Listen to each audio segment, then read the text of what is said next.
The crowd froze as Tom Hanks suddenly collapsed mid-speech under the blinding stage lights. Cameras kept rolling, security hesitated, and panic filled the room. But one man didn't wait. Keanu Reeves was already running toward the stage, and what he did next would redefine what it truly means to be a hero. Before we continue this incredible story, let us know where you're watching from. If you enjoy stories like this, subscribe to the channel, because tomorrow we have another inspiring story you won't want to miss. The Beverly Regent Theater gleamed like a golden memory come to life. Massive chandeliers bathed the marble floor in soft light, refracting into hundreds of glimmering shards that danced across velvet walls. Photographers lined the crimson carpet outside, their voices rising over one another as limousines pulled up to the curb. Tonight wasn't just another award ceremony. It was the Hollywood Honors Gala, a night dedicated to celebrating a man whose name had become synonymous with integrity, warmth, and storytelling itself. Tom Hanks. Inside, the atmosphere was electric.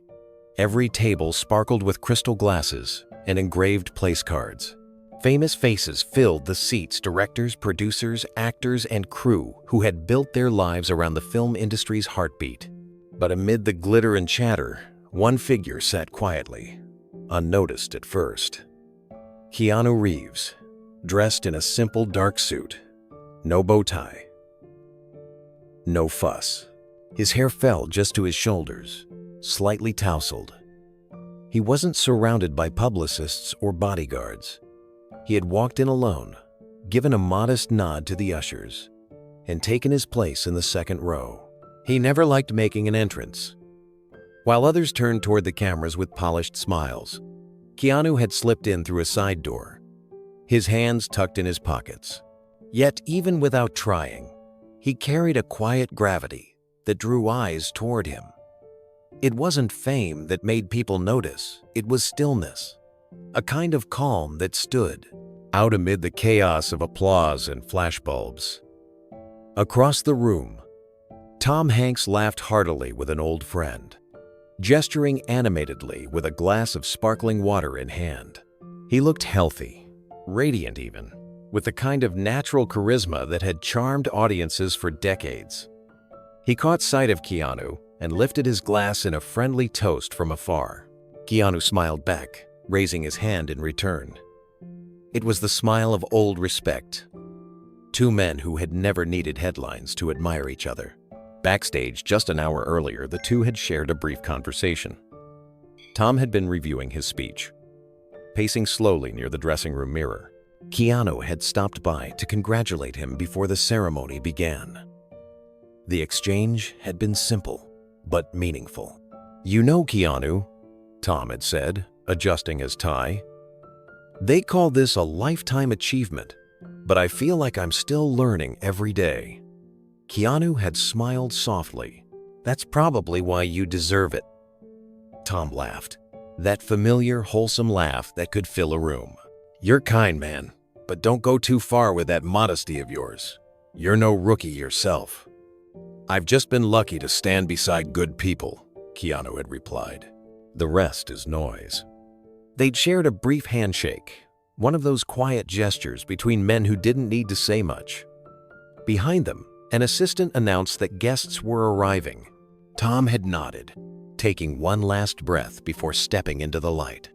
Now, as Keanu sat among the sea of tuxedos and sequins, he could still feel the echo of that brief exchange. It wasn't about fame tonight. It was about gratitude, about the people who stayed true when the spotlight faded. Around him, laughter rippled through the hall. A young actor in the row behind leaned forward and whispered, "I can't believe I'm breathing the same air as these legends." His companion giggled, her diamond earrings catching the light. The orchestra tuned up, their gentle hum merging with the chatter.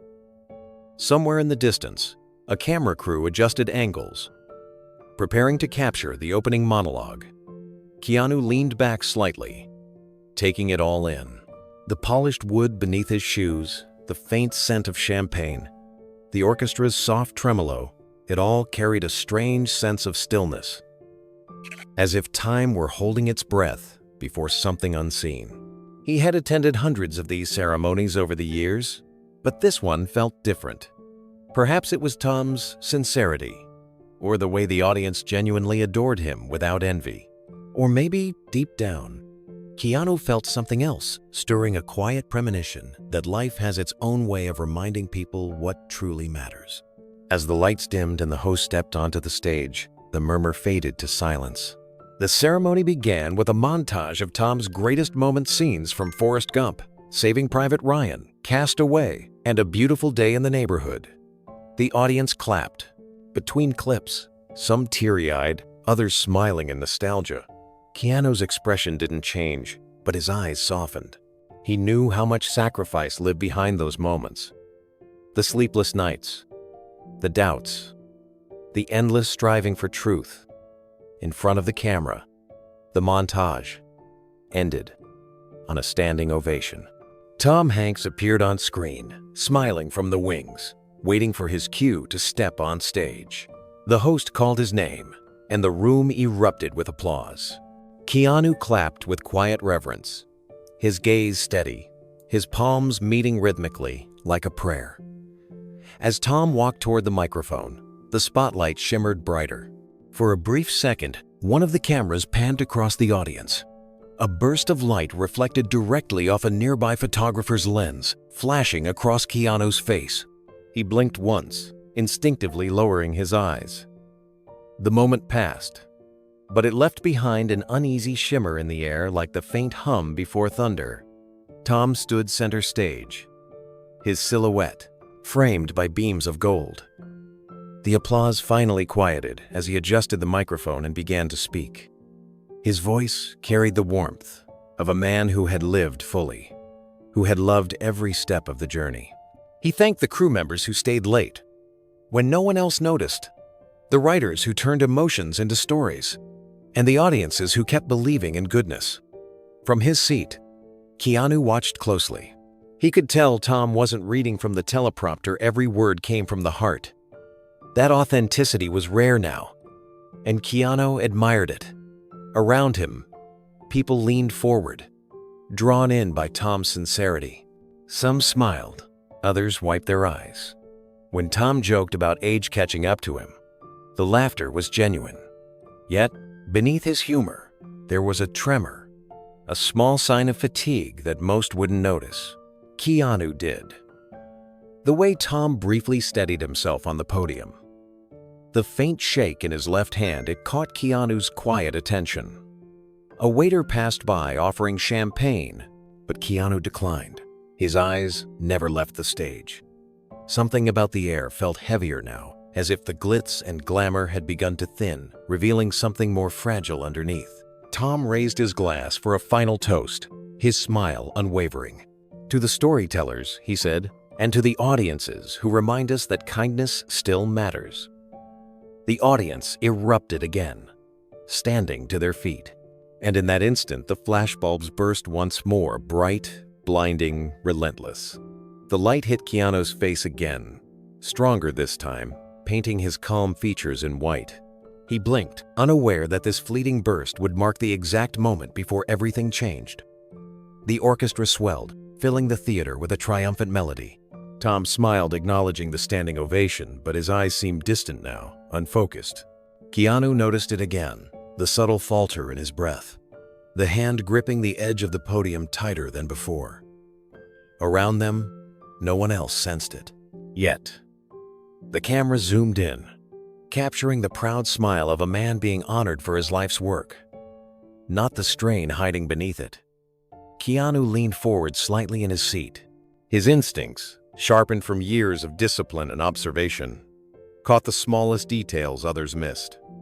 Tom's face glistened with perspiration under the heat of the stage lights. The gala's director motioned for the next cue, unaware of the quiet tension building. Then came the laughter again, soft, polite, filling the silence between sentences. Tom cracked another joke about the old days of film reels and late-night coffee on set, and the crowd roared. Yet behind that laughter, a faint unease pressed against the air. Keanu's hands rested on his knees, motionless but alert. The music shifted to a slower tempo, as the spotlight brightened, preparing for the next honoree.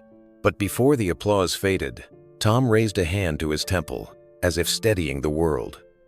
He smiled one last time toward Keanu in the crowd, a brief, wordless exchange between two men who understood gratitude without needing to say it.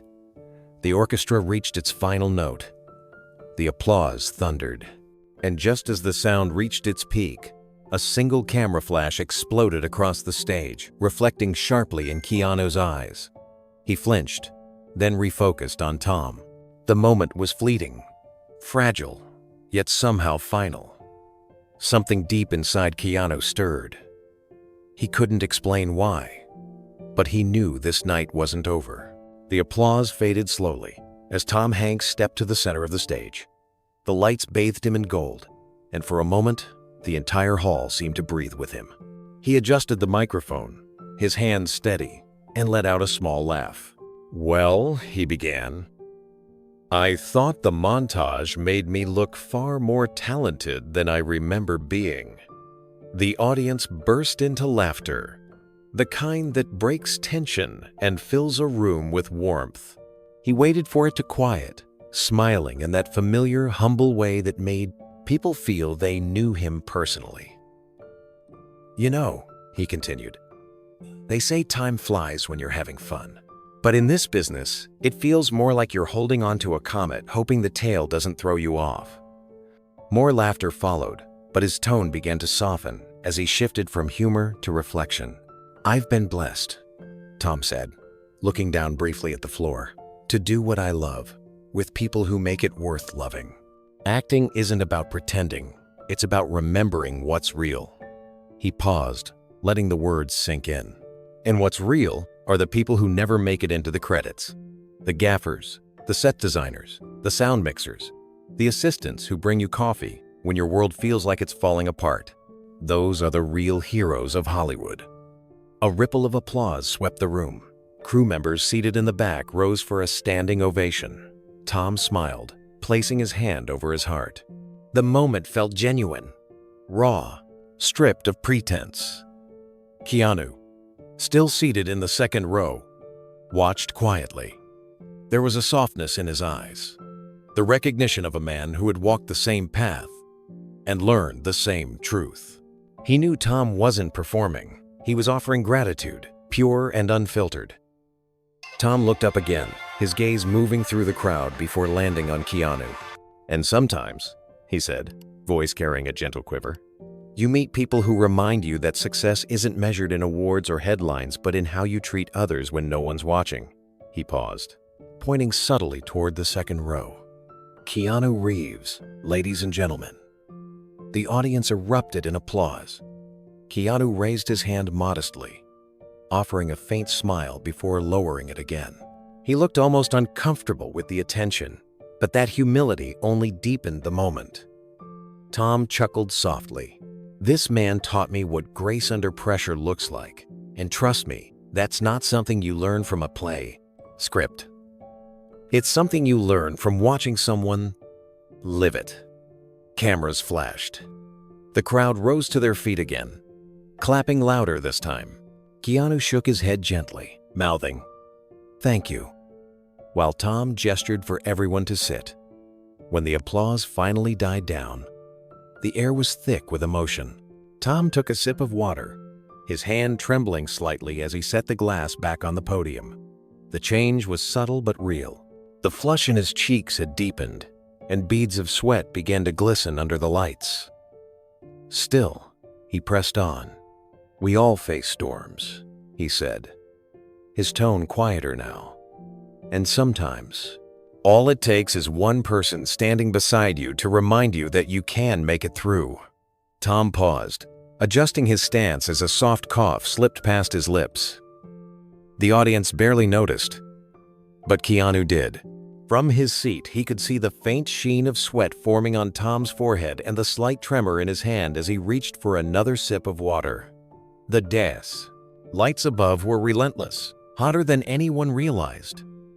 Still, Tom smiled through it, determined to continue.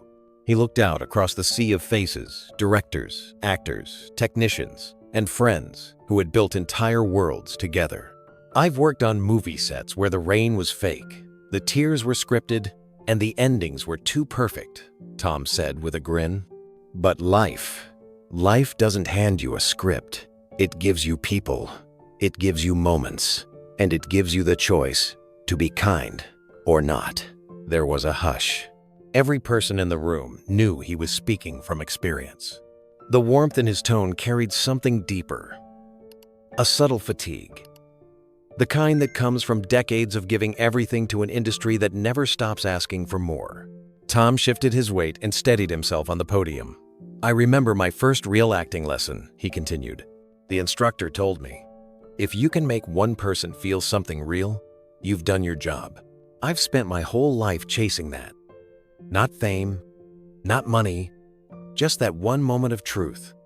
Applause filled the theater again. The orchestra played a soft chord beneath the clapping, adding weight to his words. Tom's smile returned, though faint, his chest rising with effort. He placed both hands on the podium now, his knuckles whitening slightly. Keanu leaned forward a bit, attentive but calm. He'd seen that look before, the face of someone pushing through exhaustion out of love for the moment. He admired it, even as a quiet concern settled inside him. Tom cleared his throat and looked directly toward Keanu again. You know, this industry likes to put people on pedestals, he said, his tone gentle but steady. But Keanu, he doesn't belong on one. He's the kind of man who walks among everyone else, no higher, no lower. I've seen it. On set, off set, he treats everyone like a person, not a position. The crowd murmured in agreement. Someone shouted, "That's true!" And laughter rippled through the audience. Tom grinned faintly, his eyes glistening with sincerity. That's grace, he said. That's humanity. We could all use more of that. A few stagehands at the edge of the curtain exchanged looks. One of them whispered to the floor manager, who nodded subtly, noticing Tom's pale complexion. But Tom raised a hand dismissively, signaling he was fine. I'll finish this, he said softly into the microphone, almost as if promising himself. Then, with renewed determination, he straightened his shoulders. Because this night isn't about worry. It's about gratitude. It's about endurance. It's about how every scar, every line, every wrinkle tells a story of survival and love. The applause came again, slower this time, deeper, echoing with emotion. Keanu clapped along, but his gaze stayed fixed on Tom's posture, aware, alert, and quietly ready. Tom took another deep breath, steadying himself. As the applause tapered off, the microphone captured a faint tremor in his exhale, one that few would have noticed. He smiled through it, pushing forward with that same unshakable warmth that had defined his career. We spend our lives pretending to be other people, he said. But if we're lucky, we find the courage to be ourselves when it matters most. The audience hung on every word. The orchestra remained still, sensing that the moment didn't need music. Keanu's eyes never wavered from the stage. He could see the effort it took for Tom to stay composed, the subtle strain in his jaw, the slow blink between lines. But he also saw something else, resolve. Tom wasn't just giving a speech. He was giving a piece of himself to everyone in that room. Tom's voice softened. I've had the privilege of meeting people who've carried me through my hardest days. Friends who showed up when I didn't deserve it. And some, like Keanu here, who reminded me that grace doesn't make headlines, but it saves lives in quieter ways. A hush spread through the audience. Keanu gave a small nod, acknowledging the words, but deflecting the praise. That humility, once again, said more than any speech ever could. Tom took a moment to sip from his glass. The lights seemed to grow hotter, the air thicker. A stage assistant began to move toward him. But Tom lifted his hand slightly, smiling. I'm all right, he whispered. Then he looked back to the microphone. If I leave you with anything tonight, he said, voice trembling faintly, let it be. This kindness isn't weakness. It's strength in its purest form. He set the glass down, his hand lingering on the edge of the podium. His wedding ring caught the light as he straightened once more. The crowd rose to its feet, clapping wildly. Cameras flashed, capturing the glow of the moment. Tom smiled, bowing his head in gratitude. But as he did, his balance faltered slightly. He gripped the podium tighter, trying to steady himself. Keanu's heart quickened. From where he sat, he saw the instant the color drained from Tom's face. The applause masked the faint sound of a microphone bumping the stand. In that suspended heartbeat, Keanu rose halfway from his seat. Something was wrong, and deep down, he already knew it. Tom's voice trembled, but his smile remained, glowing beneath the stage lights. "To my wife," he said softly, "and to everyone who stood by me when I couldn't stand on my own, you are my story." The audience rose to their feet, clapping and cheering as the orchestra began a soft, swelling reprise of his most beloved film themes. The air vibrated with emotion. It felt like a perfect ending. But then, something shifted. Tom's hand, still gripping the podium, twitched slightly. His smile froze for a fraction too long. His breathing quickened, shallow and uneven. He blinked once, twice, as if trying to clear his vision. Rita Wilson, seated near the front, leaned forward with concern. From the second row, Keanu noticed it instantly, the faint tremor running through Tom's shoulders. The applause faded to polite murmurs. Tom reached again for his glass of water, but his hand missed it. The glass tipped, spilling across the podium. A small gasp rose from the audience. The orchestra faltered, a single violin screeching off-key. "Tom?" the host whispered from the side of the stage, but it was too late. Tom's knees buckled. His body lurched forward, hitting the microphone. The sharp feedback screeched through the speakers, piercing sound that cut through the hall. The microphone stand toppled, clanging against the wooden stage. Then came the sound no one expected, the heavy, human thud of a man collapsing. Gasps rippled through the crowd. Someone screamed. Cameras froze in mid-focus, operators unsure whether to film or help. The bright stage lights intensified, glaring down mercilessly. For a moment, no one moved. The grandeur, the music, the prestige, all of it shattered in an instant. Rita jumped from her seat, shouting his name. A few stagehands darted forward but stopped short, frozen by the chaos. Security hesitated, unsure if they should rush the stage. But one figure in the second row was already in motion. Keanu Reeves didn't think. He didn't plan. He simply moved. He pushed past the row in front of him, stepping over an empty chair as startled guests turned toward him. His movements were precise, fluid, instinctive. The body memory of countless action scenes merging with the compassion of a man who cared more about people than protocol. Within seconds, he was on stage. The crowd erupted into noise voices shouting, flashes blinding, but Keanu's focus had narrowed. The world blurred into sound and light, except for one sight, Tom Hanks lying still. Keanu reached him and knelt down, checking his airway, then gently turned him onto his back to prevent further injury. His jacket came off in a single motion, folded beneath Tom's head. He called out calmly to the nearest staffer, "Get medical now." The chaos grew behind him. People stood, some crying, others filming, others frozen in disbelief. Yet in the center of it all, Keanu's calm presence cut through like a steady flame. His feet, its base, spinning in small circles before finally stopping, and in the stillness that followed, the sound of Keanu's voice could be heard clearly, steady, reassuring, unwavering. "You're all right, Tom," he said softly. "Stay with me." The theater, once a place of laughter and applause, had fallen into chaos. Voices clashed, echoing against the walls, while the sharp white lights bore down on everything. Tom's body lay still, his chest rising faintly, his skin pale beneath the glare. Rita rushed to the stage, her heels clattering across the hardwood. Keanu caught her arm gently, steadying her. "He's breathing," he said quietly. "Let's give him space." A few people in the front rows stood in shock, some crying, others calling for help that was already on its way. Security guards shouted for order, waving the press back, but camera flashes still went off in bursts of confusion. The orchestra had stopped completely, their instruments resting in midair. Even the host stood frozen, microphone in hand, his face drained of color. Keanu removed his tie and loosened the collar of Tom's shirt to help him breathe. His hands were steady, his movements purposeful.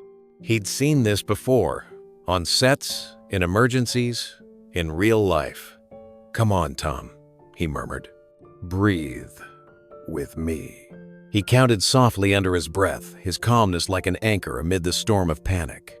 Tom's eyelids flickered briefly, then fell shut again. Keanu placed 2 fingers to his neck, feeling for a pulse. It was weak, but it was there. He looked up toward the aisle, spotting a stage manager frozen near the stairs. "Call paramedics. Tell them to bring oxygen. Hurry," Keanu said firmly. The man jolted into motion, fumbling for his radio. Rita knelt beside them, clutching her husband's hand. "Tom, please," she whispered, tears streaking her cheeks. Keanu gave her a small, reassuring nod. "He's going to be okay. Just keep talking to him." "Someone in..." the audience shouted. "Is he having a heart attack?" Another yelled, "Turn off the lights." The technicians scrambled to dim the overheads, plunging the theater into softer, less blinding hues. The air began to cool. Keanu kept one hand on Tom's shoulder, feeling the shallow rise and fall of his chest. He looked around briefly, the spilled glass, the overturned podium. The crowd pressed forward like a single living wave and realized how quickly beauty could dissolve into fear. Moments ago, everyone had been celebrating a man's life. Now, they were praying it wouldn't end on that same stage. When the first medic team arrived from backstage, Keanu waved them over, guiding them through the frantic crowd. "Over here," he said. His tone carried command, but no panic. They knelt beside him, opening their kits, taking over with professional precision. Still, Keanu stayed by Tom's side, his presence unshakable. Rita held tightly to her husband's hand, whispering his name again and again. A medic checked Tom's vitals, nodding slightly at the faint readings. "We've got a pulse," he said. The words rippled like a collective exhale through the audience. Keanu met Rita's eyes, his own filled with quiet relief. "He's still with us." The paramedics worked quickly, placing an oxygen mask over Tom's face and monitoring his pulse. One of them asked for space, and Keanu immediately helped clear the area, raising his arm and motioning for people to step back. His voice carried calm authority. "Please, everyone, give them room." The crowd, sensing the seriousness in his tone, obeyed. Even the reporters lowered their cameras. The stage lights dimmed further, casting long shadows across the floor. The golden shimmer of the gala had faded, replaced by a raw, human stillness. The music had stopped. The chatter had vanished. All that remained was the sound of heartbeats, one fading, one steady. Rita knelt beside Tom, whispering softly, her tears dripping onto his sleeve. Keanu placed a gentle hand on her shoulder. "He's responding," one of the medics said, watching the numbers flicker upward on the monitor. Relief washed over her, but the tremor in her hands didn't fade. From the audience, a wave of murmurs began again, low and uncertain. People whispered prayers. Others just stared, their faces pale under the muted lights. Some who had come for glamour were now witnessing something sacred, a reminder that even legends can fall, and that kindness can rise faster than fear. As the medics prepared to lift Tom onto the stretcher, one of them looked to Keanu. "We'll take him to Street John's," he said. "He should be stable enough to move." Keanu nodded, stepping back just enough to give them room but staying close in case Rita faltered. Tom stirred faintly. his eyes half opening beneath the mask. His gaze flicked upward, unfocused, but searching. Keanu leaned down, meeting him where he was. "You're all right, Tom," he whispered, his voice steady. "You just rest now. Help's here." Tom's fingers twitched weakly against Rita's palm. His lips moved behind the mask, an attempt at a smile. The crowd, sensing that moment of connection, began to applaud softly. It wasn't the applause of celebration this time. It was gratitude. The medics wheeled Tom toward the side exit, and Keanu followed a few steps behind. As the curtain swung shut, he turned once more toward the stunned audience. His jacket was still on the floor beside the podium, stained with water and dust. He picked it up, folded it quietly, and set it on the stage edge, one small act of order in the aftermath of chaos. Then, with one last glance toward where Tom had been, he walked off stage, the sound of his footsteps echoing through a hall that would never forget what had just happened. The crowd's noise swelled again, a mix of fear and confusion that filled every corner of the Grand Theater. Some stood, frozen. Others shouted for help, but Keanu's instincts cut through the chaos like a clear bell. The second he saw Tom's knees buckle, he had already been halfway to the stage. His stride was fast and silent. By the time security turned their heads, Keanu was already there. He reached Tom just as his head was about to hit the floor, catching him mid-fall with both arms. The force nearly pulled Keanu forward, but he steadied himself, lowering Tom gently onto the stage. Gasps echoed across the room. A boom mic trembled above them. "Still live." The entire theater could hear Keanu's calm, steady voice. "Easy," he said softly. "He's okay. I've got you." His jacket came off in one quick motion. He folded it and slid it beneath Tom's shoulders to elevate his airway. One hand went to Tom's neck, checking for a pulse. The other hovered over his chest, gauging the rise and fall. "He's breathing," Keanu said firmly. "Stay with us, Tom." The clarity in his tone was contagious. People began to stop shouting. A stagehand at the side whispered, "Is he all right?" Keanu nodded once. "He's breathing," he repeated, this time louder, projecting calm into the storm. He looked toward the back of the room, where the medics were pushing through. "We need oxygen," he called, his voice even. "Clear the aisle, please." The authority in his words left no room for doubt. Rita Wilson knelt beside him, tears streaking her cheeks. "Tom," she whispered, gripping his hand. Keanu placed his free hand on her arm. "He's with us," he reassured her, keeping his gaze on Tom's face. The stage lights blazed above, far too bright, turning sweat into shimmer. Keanu glanced upward briefly, then back to the medics closing in. "Kill the front lights," he said toward the nearest cameraman. The man hesitated, still filming. "Turn them down," Keanu repeated, calm but firm. "It's too hot." The technician obeyed, dimming the spotlights until the glare softened. The change in lighting seemed to ease the entire room. The crowd, now whispering instead of panicking, watched as Keanu's stillness filled the space with order. "Give him air," Keanu said gently to those crowding near the stage. Everyone take a step back. Even the loudest voices fell silent. His composure was magnetic. It drew the fear out of the room like a tide retreating from shore.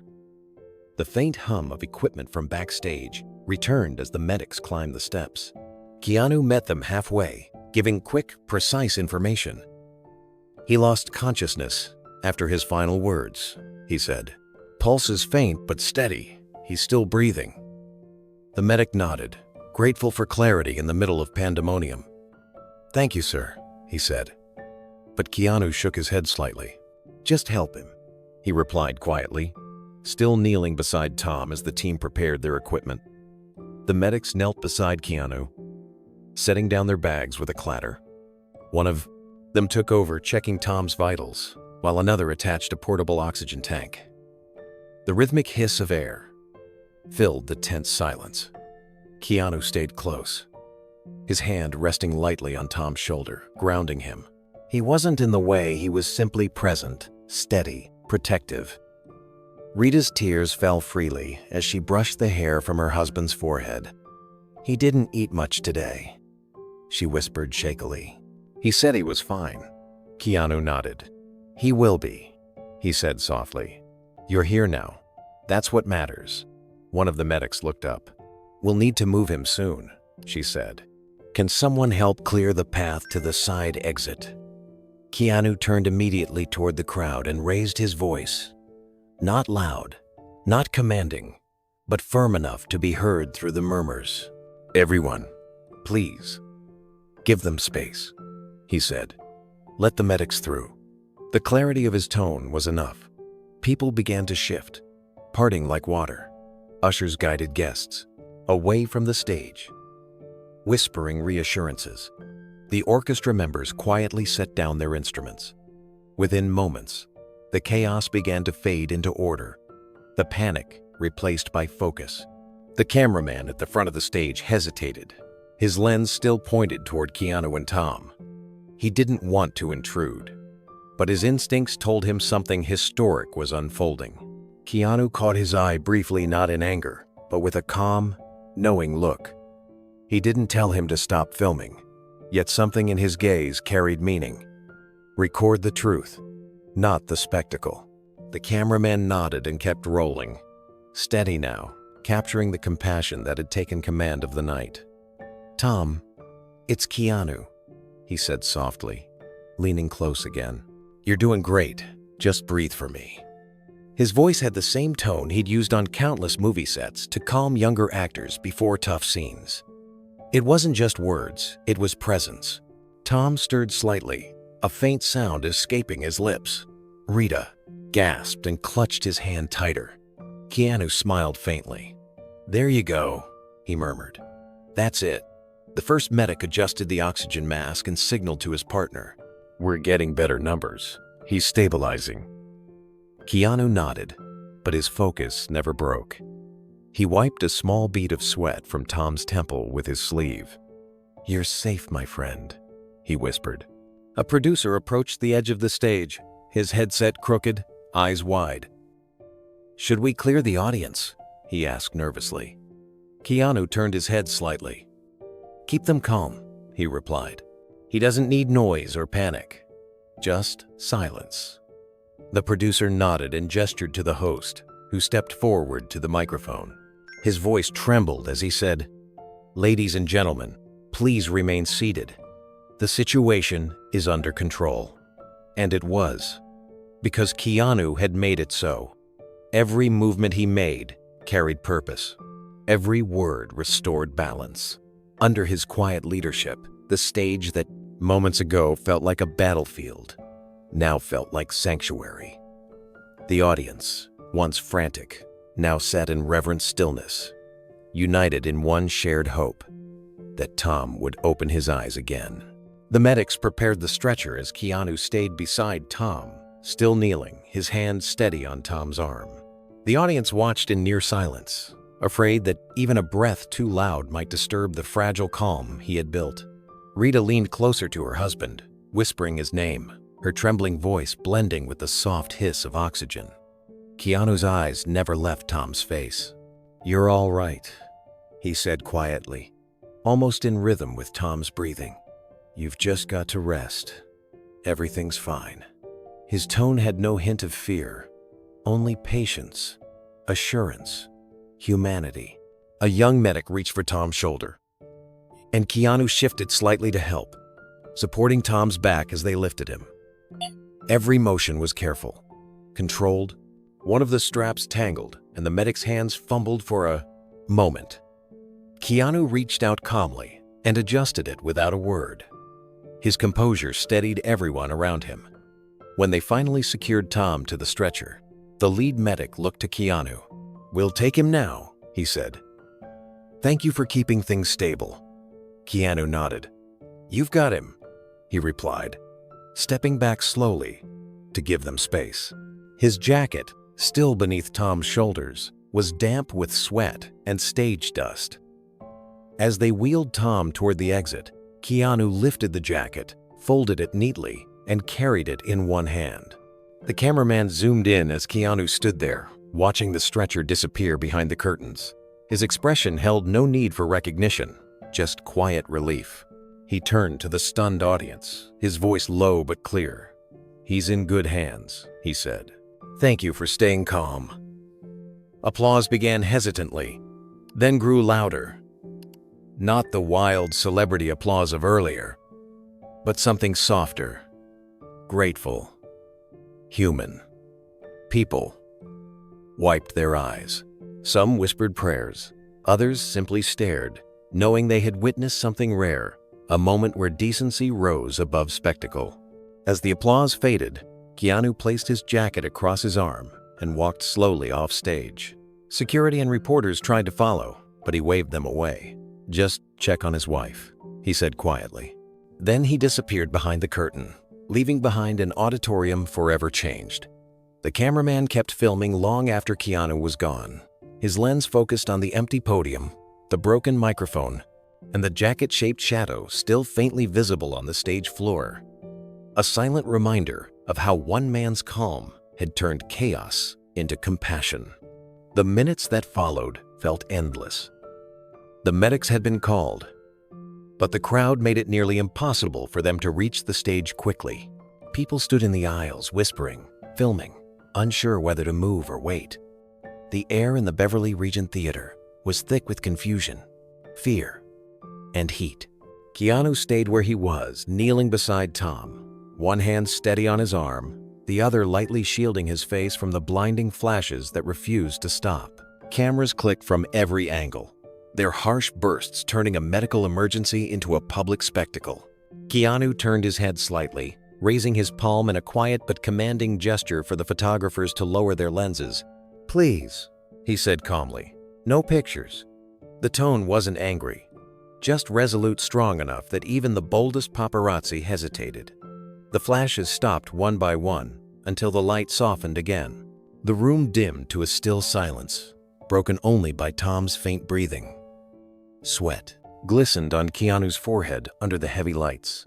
His black suit clung to his shoulders, his white shirt damp near the collar, but he didn't move. His entire body seemed carved from patience, still yet alert, like someone standing guard in a storm. Tom stirred faintly, a low groan escaping his lips. Keanu leaned closer. "You're doing good," he whispered. "Stay with me, Tom." Rita finally reached the stage, her face pale, trembling. "Tom!" she cried, rushing toward him. A security guard tried to stop her, but Keanu reached out and took her hand, pulling her gently beside him. "He's breathing," Keanu said softly. "He's holding on." Rita knelt next to him, tears streaking down her cheeks. Her hand found Tom's, and she began to whisper to her husband in broken sentences. "I'm here. You're okay. Just stay with me." Keanu's presence steadied her. His calmness, his low tone, it spread like a quiet signal to everyone nearby. Crew members stopped shouting into headsets. Ushers guided people back to their seats. Even the reporters at the edge of the room lowered their cameras. One of the stagehands, visibly shaken, stepped closer. "Do you want a towel, sir?" he asked. Keanu nodded faintly without looking up. For him, not me. The man handed over a folded towel, and Keanu gently placed it beneath Tom's neck to absorb the sweat beading there. He moved with precision and care, like someone who had done this before, not for fame, but for another human being. The medics were still somewhere in the back, their voices faint over the crowd noise. Keanu could hear the static of their radios and the quick instructions being shouted, but in those long waiting minutes, it was his stillness that kept the moment from breaking apart completely. He didn't speak much. He didn't panic. He just stayed steady, protective, unmoving like a pillar in a collapsing room. Rita's hand trembled as she brushed her husband's cheek. "He feels cold," she whispered. Keanu nodded slowly. "That's from shock," he said. "He's still breathing." "That's good." His voice was measured, deliberate. Every word seemed to slow time itself, like he was building a protective barrier around the moment. A murmur spread through the theater, hundreds of people whispering at once, unsure what to do. The sound was low but restless, like wind brushing through leaves. Keanu looked up briefly, his gaze sweeping across the crowd. "Please," he said, not shouting, but projecting calm authority. "Stay seated. The medics are on their way." The murmuring quieted. People listened. It wasn't the voice of a celebrity. They heard something deeper, something human and steady. The panic began to subside, replaced by quiet reverence. Keanu turned his attention back to Tom. The stage lights had softened slightly, but the heat still burned against his back. Sweat rolled down his temple, but he ignored it. He placed two fingers gently against Tom's wrist, checking the pulse again. It was faint but steady. Tom's chest rose with each shallow breath. Rita leaned her head against Keanu's shoulder, unable to stop the tears. "He was so happy today," she said softly. "He worked himself too hard. He always does." Keanu nodded, his eyes never leaving Tom. "He gives everything he has to people," he said. "That's what makes him who he is. And that's why he's going to get through this." The sound of footsteps echoed faintly from the rear of the hall. The medics were finally breaking through the crowd. Keanu could hear the faint clatter of their emergency bags, the short bursts of radio chatter. He stayed focused, keeping his tone low and even for Rita's sake. "They're almost here," he said. "He's not alone." The cameraman in the aisle had his lens fixed on the stage again, recording quietly now. Through the viewfinder, he captured Keanu's silhouette, kneeling, unmoving, sweat dampened, his hand shielding Tom's face from the glow of the lights. That single frame, frozen in time, would later travel the world.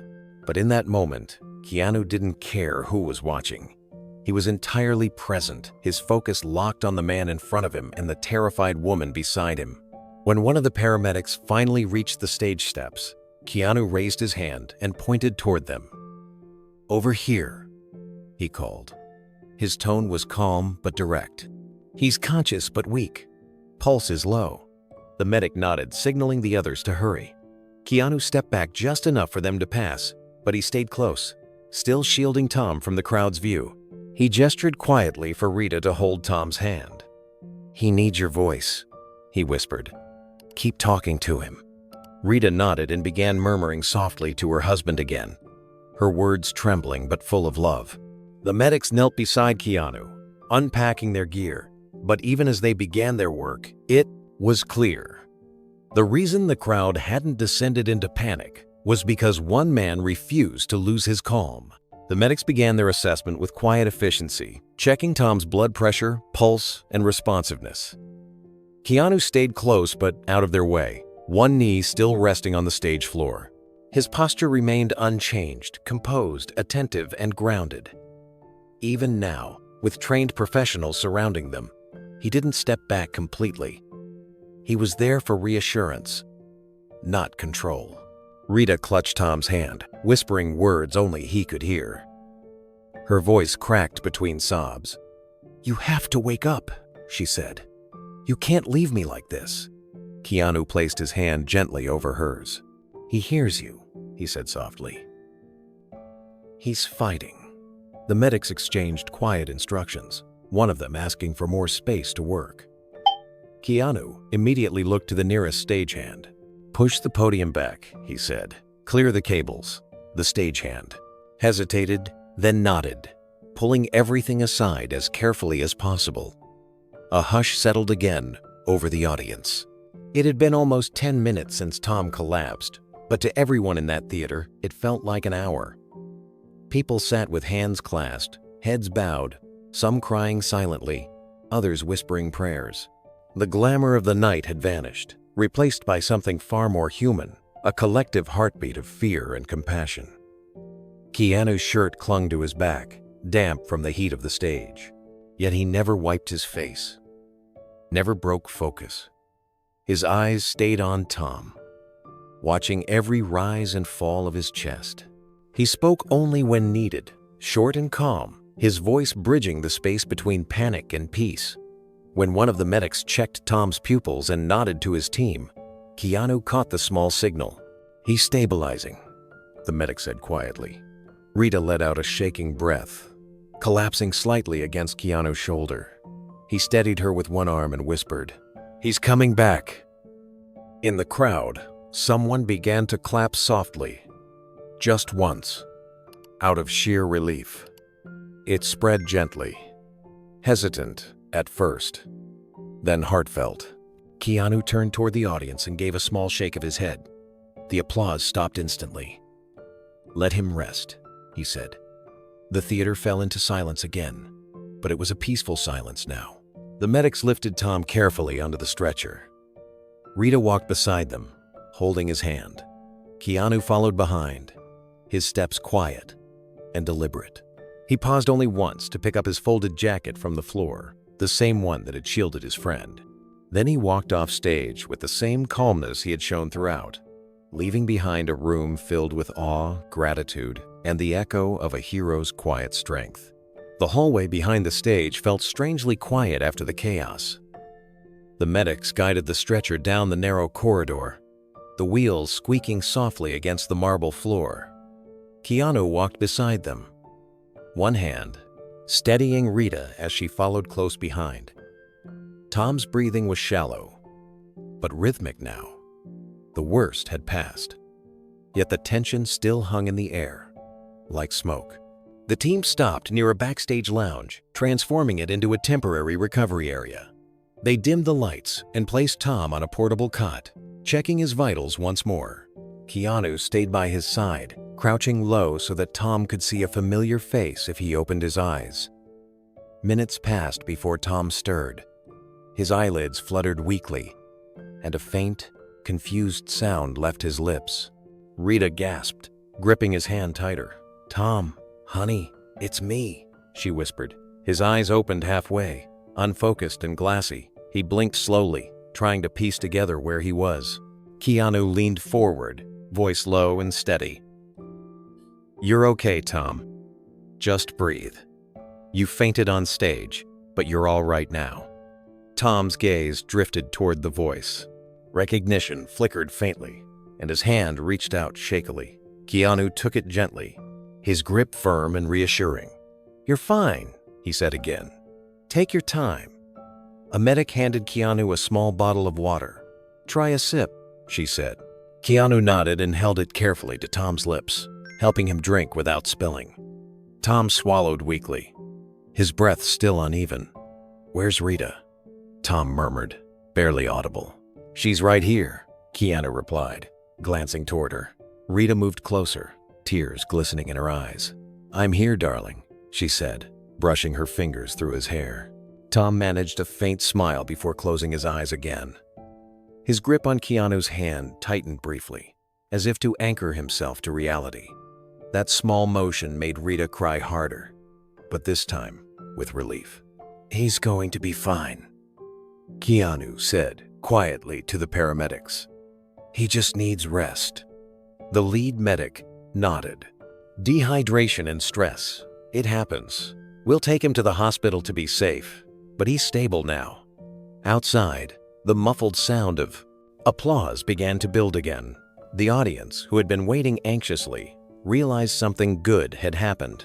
The sound rolled through the walls like a soft wave of collective relief. Rita leaned her head against Keanu's shoulder. "Thank you," she whispered. "If you hadn't been there." Keanu shook his head gently. "Anyone would have done the same," he said, though deep down he knew that wasn't true. He looked down at Tom again, his expression calm, his voice almost a whisper. "You're all right, buddy," he said. "Just breathe." The applause from the theater grew louder, echoing faintly through the backstage doors. The medics exchanged glances, relieved but focused. They began preparing to move Tom again, securing the stretcher's straps and checking his vitals one last time before transport. The tension that had once filled the air was giving way to calm. Keanu stayed kneeling beside the cot, his hand still lightly resting on Tom's arm. The lights, Backstage were dim, but enough to reveal the beads of sweat still clinging to his face. He took a slow breath and wiped his palms on his pants before helping the medics adjust Tom's position. "Easy," he said softly, his tone matching the rhythm of the moment. Tom opened his eyes again, blinking at the ceiling. He looked dazed but aware now, his breathing steadier. His lips parted slightly. "What happened?" he whispered. Keanu leaned closer so he wouldn't have to strain. "You fainted on stage," he said. "The lights were too hot and you hadn't eaten enough today. You gave us a scare." A faint smile tugged at the corner of Tom's mouth. "Did I finish the speech?" Keanu chuckled under his breath, relief breaking through the tension. "You sure did," he said. "You brought the whole place to their feet." Rita brushed Tom's hand gently. "You're not allowed to scare me like that again," she said, half laughing through tears. Tom squeezed her, fingers weakly. "Guess I made an entrance," he whispered. And the room filled with quiet laughter. Even one of the medics smiled. When the doors to the theater opened slightly, the applause swelled again. The audience had seen movement. Tom lifting his hand, Rita smiling, and their fear turned to gratitude. The sound wasn't wild or celebratory. It was soft, human, full of relief. Keanu stood slowly, his knees stiff from kneeling so long. He turned toward the curtain and signaled for the house lights to stay low. "No spotlight," he said to the crew nearby. "Let it be calm." The stage manager hesitated. "But the press, not now." Keanu interrupted gently. "They've had enough." He turned back to Tom as the medics prepared to wheel him toward the ambulance. Tom's eyes met his, still tired but warm. "You stayed," Tom said quietly. Keanu gave a small nod. "Wouldn't be anywhere else." Tom's voice cracked as he whispered, "Thank you." Keanu smiled faintly.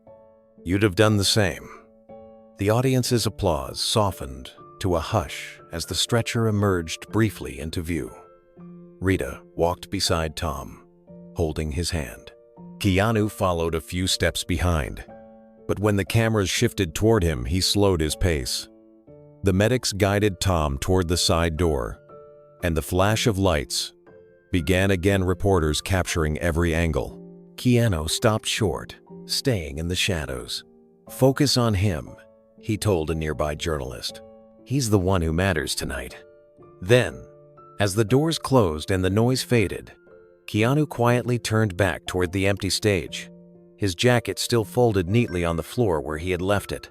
When the ambulance doors closed behind Tom and Rita, the sound of sirens faded into the distance. Back inside the theater, the air was still heavy with emotion.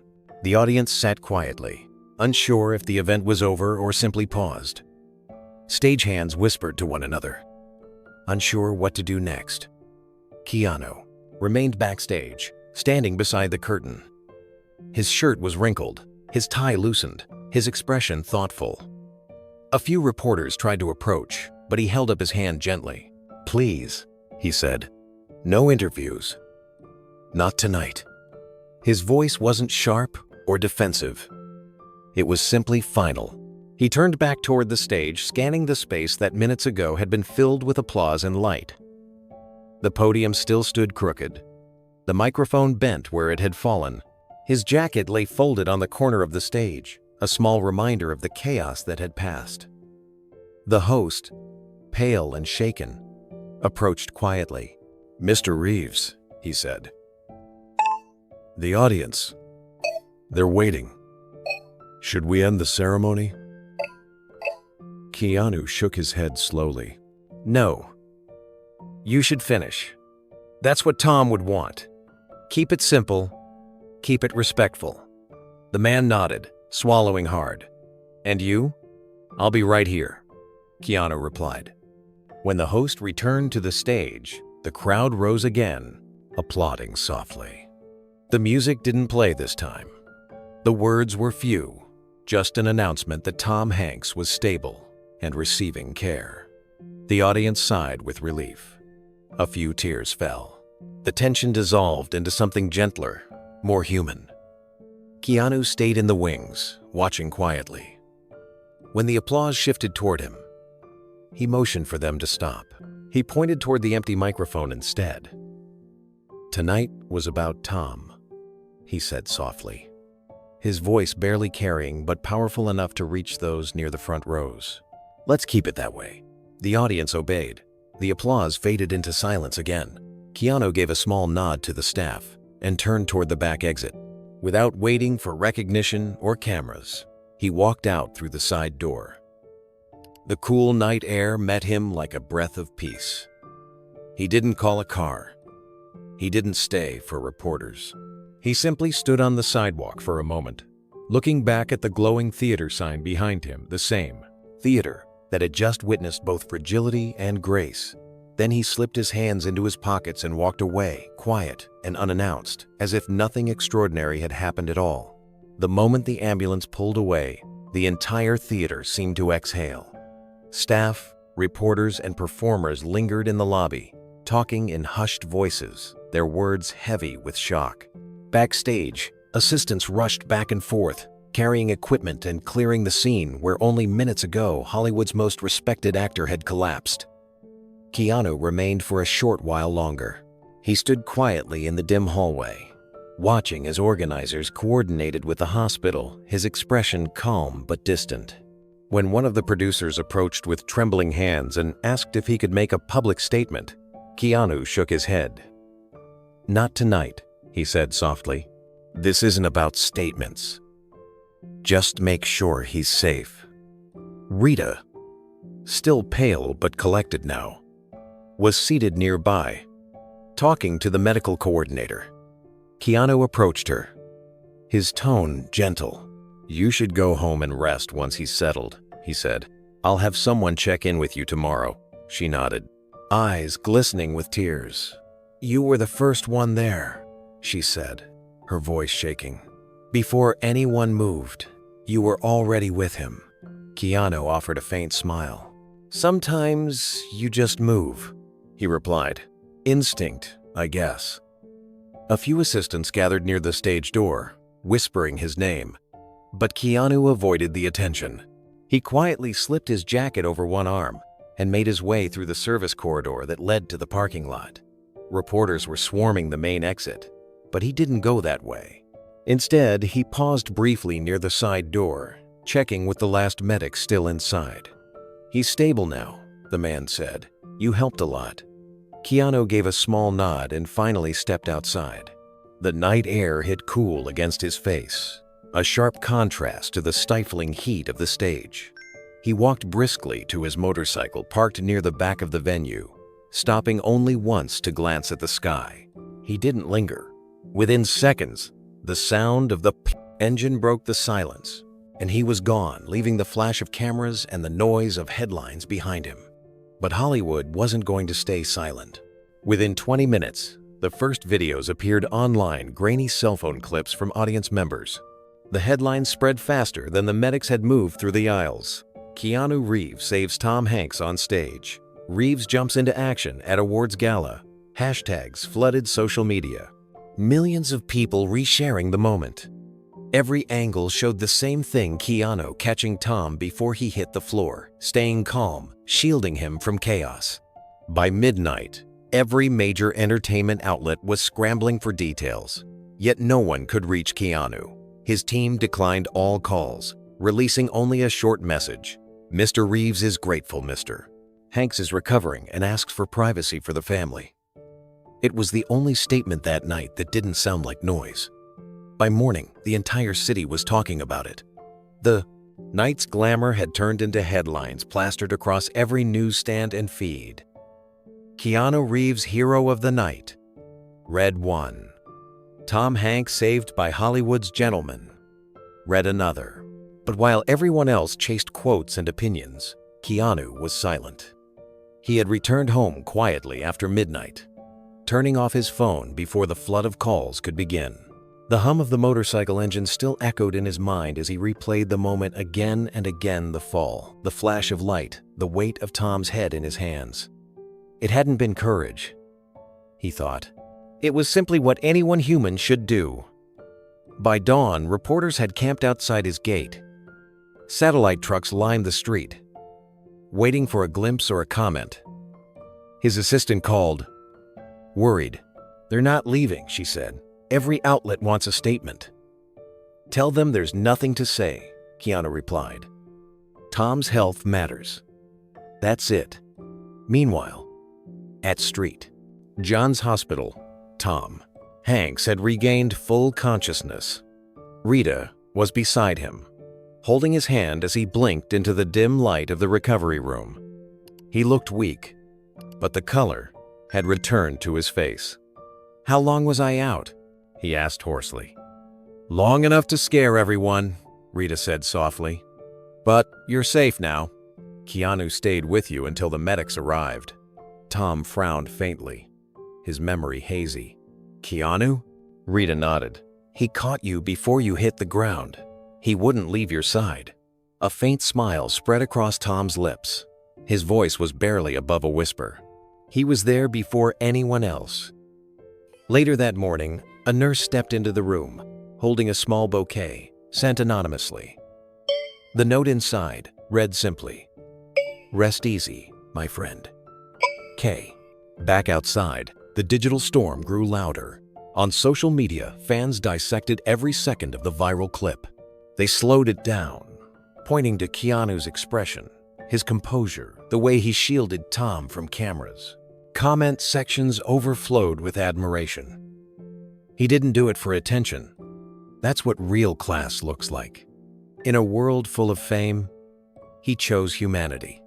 Talk shows picked it up within hours.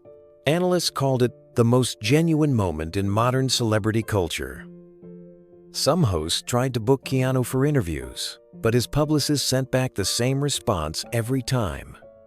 He won't be commenting. By noon, his silence became the story. The more he refused the spotlight, the more people respected him. Commentators described him as the anti-celebrity, someone who didn't need cameras to prove compassion. Meanwhile, Keanu was already back on his motorcycle, heading toward the hospital. He didn't take the main entrance. He didn't alert the press. He just wanted to make sure his friend was truly okay. At a stoplight, his phone buzzed again. Another call from his assistant. He ignored it. The world could talk all it wanted. For him, the only thing that mattered was that Tom was alive and breathing. Keanu arrived quietly at St. John's Hospital just after sunrise. He parked his motorcycle behind the emergency bay, avoiding the front where reporters had already gathered. The morning air was cool and still, the kind that makes the world feel paused before it wakes. He slipped through the staff entrance with a nod to a security guard who instantly recognized him but said nothing. Upstairs, Tom's room was calm. The machines hummed softly, and a faint glow of sunlight filtered through the blinds.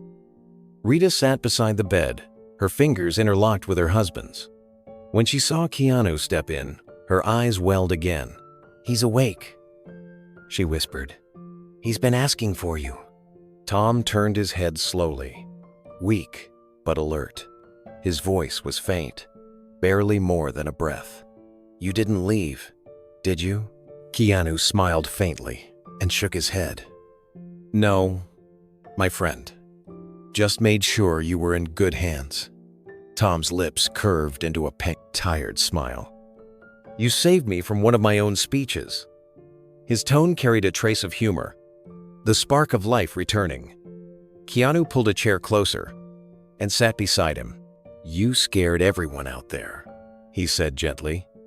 "But they'll be glad to know you're all right." Tom nodded slowly. "You were there before anyone else," he murmured again. "That's something I won't forget." Keanu looked down, brushing invisible dust from his sleeve. "You'd have done the same." Outside the room, nurses passed by whispering, recognizing the quiet man who had turned a moment of chaos into grace. One of them paused, looking through the glass panel and smiling softly before moving on. Across town, social media continued to flood with admiration. News anchors called Keanu's reaction the purest display of human decency. Hashtags like #RealHero and #Grace Under Pressure trended globally. Even veteran actors shared their thoughts online, calling it a reminder that goodness still existed in their industry. But Keanu didn't check any of it. He sat in silence beside Tom, letting the noise of the world pass by. As the morning light grew stronger, Rita placed a hand on Keanu's shoulder. "You can go rest now," she said softly. He shook his head. "I'll stay a bit longer." In that still hospital room, surrounded by quiet machines and faint sunlight, one truth settled clearly between them. Fame could build a legend, but kindness was what kept it alive. By dawn, the city was awake long before the sun rose. Every news network, entertainment blog, and morning radio host was already buzzing with the same headline. Keanu Reeves rushes to rescue Tom Hanks during onstage collapse. The words blazed across phone screens, TVs, and billboards. It wasn't just a celebrity story anymore. It had become a moment that redefined how people saw decency and fame. The images were everywhere. A still frame of Keanu kneeling beside Tom, his hand steady on the pod. Actor's shoulder, his jacket folded beneath Tom's head. Another angle showed him shielding Tom from camera flashes, his expression calm and focused, while others stood frozen. The contrast was striking. Where panic ruled the room, Keanu had looked composed, like a man built for stillness amid chaos. Morning anchors replayed the footage in slow motion, describing every gesture. "Here you can see him checking Tom's pulse," one reporter said. "Notice how he gestures for space. He's completely in control." Another added, "There's no hesitation. This isn't for the cameras. This is instinct." Clips of the event dominated every platform. On social media, fans flooded timelines with gratitude and awe. Keanu Reeves' proof that real heroes don't wear capes. This man keeps showing the world what humility looks like. He never asked for attention, but the world keeps noticing anyway. Talk shows opened with tributes. Even international news outlets picked up the story, labeling it a masterclass in compassion. On one broadcast, a psychologist analyzed the body language captured in the clips, saying, "He's not performing empathy, he's living it. You can see it in his eyes. His entire focus is on Tom, not on who's watching." Meanwhile, Keanu's publicist's phone rang nonstop. Every outlet wanted a statement. Every reporter wanted an interview. Offers came from morning shows, magazines, podcasts, even a primetime documentary special. Yet the answer was always the same: no comment. When journalists couldn't reach Keanu, they began debating his silence. Some said it was humility. Others called it mystique. But those who knew him understood it wasn't strategy at all. Keanu had always believed that kindness loses meaning the moment it becomes a performance. By noon, an old video resurfaced on the internet, an interview from years earlier where Keanu was seen training with stunt coordinators during a film shoot. In the clip, he was learning first aid and CPR from the crew's safety officer. The caption beneath the repost read, "This wasn't luck, it was preparation." The clip went viral in minutes. Fans connected the dots quickly. He hadn't just acted instinctively. He had known what to do, not because he wanted to be a hero, but because he cared enough to learn how to help. That revelation deepened the story even more. Commentators online began referring to it as the Keanu principle. The idea that decency isn't spontaneous, it's practiced. Across the industry, people who had worked with him shared quiet anecdotes. Crew members from old movie sets posted memories of him staying behind to help clean up, offering food to extras, or checking safety equipment himself.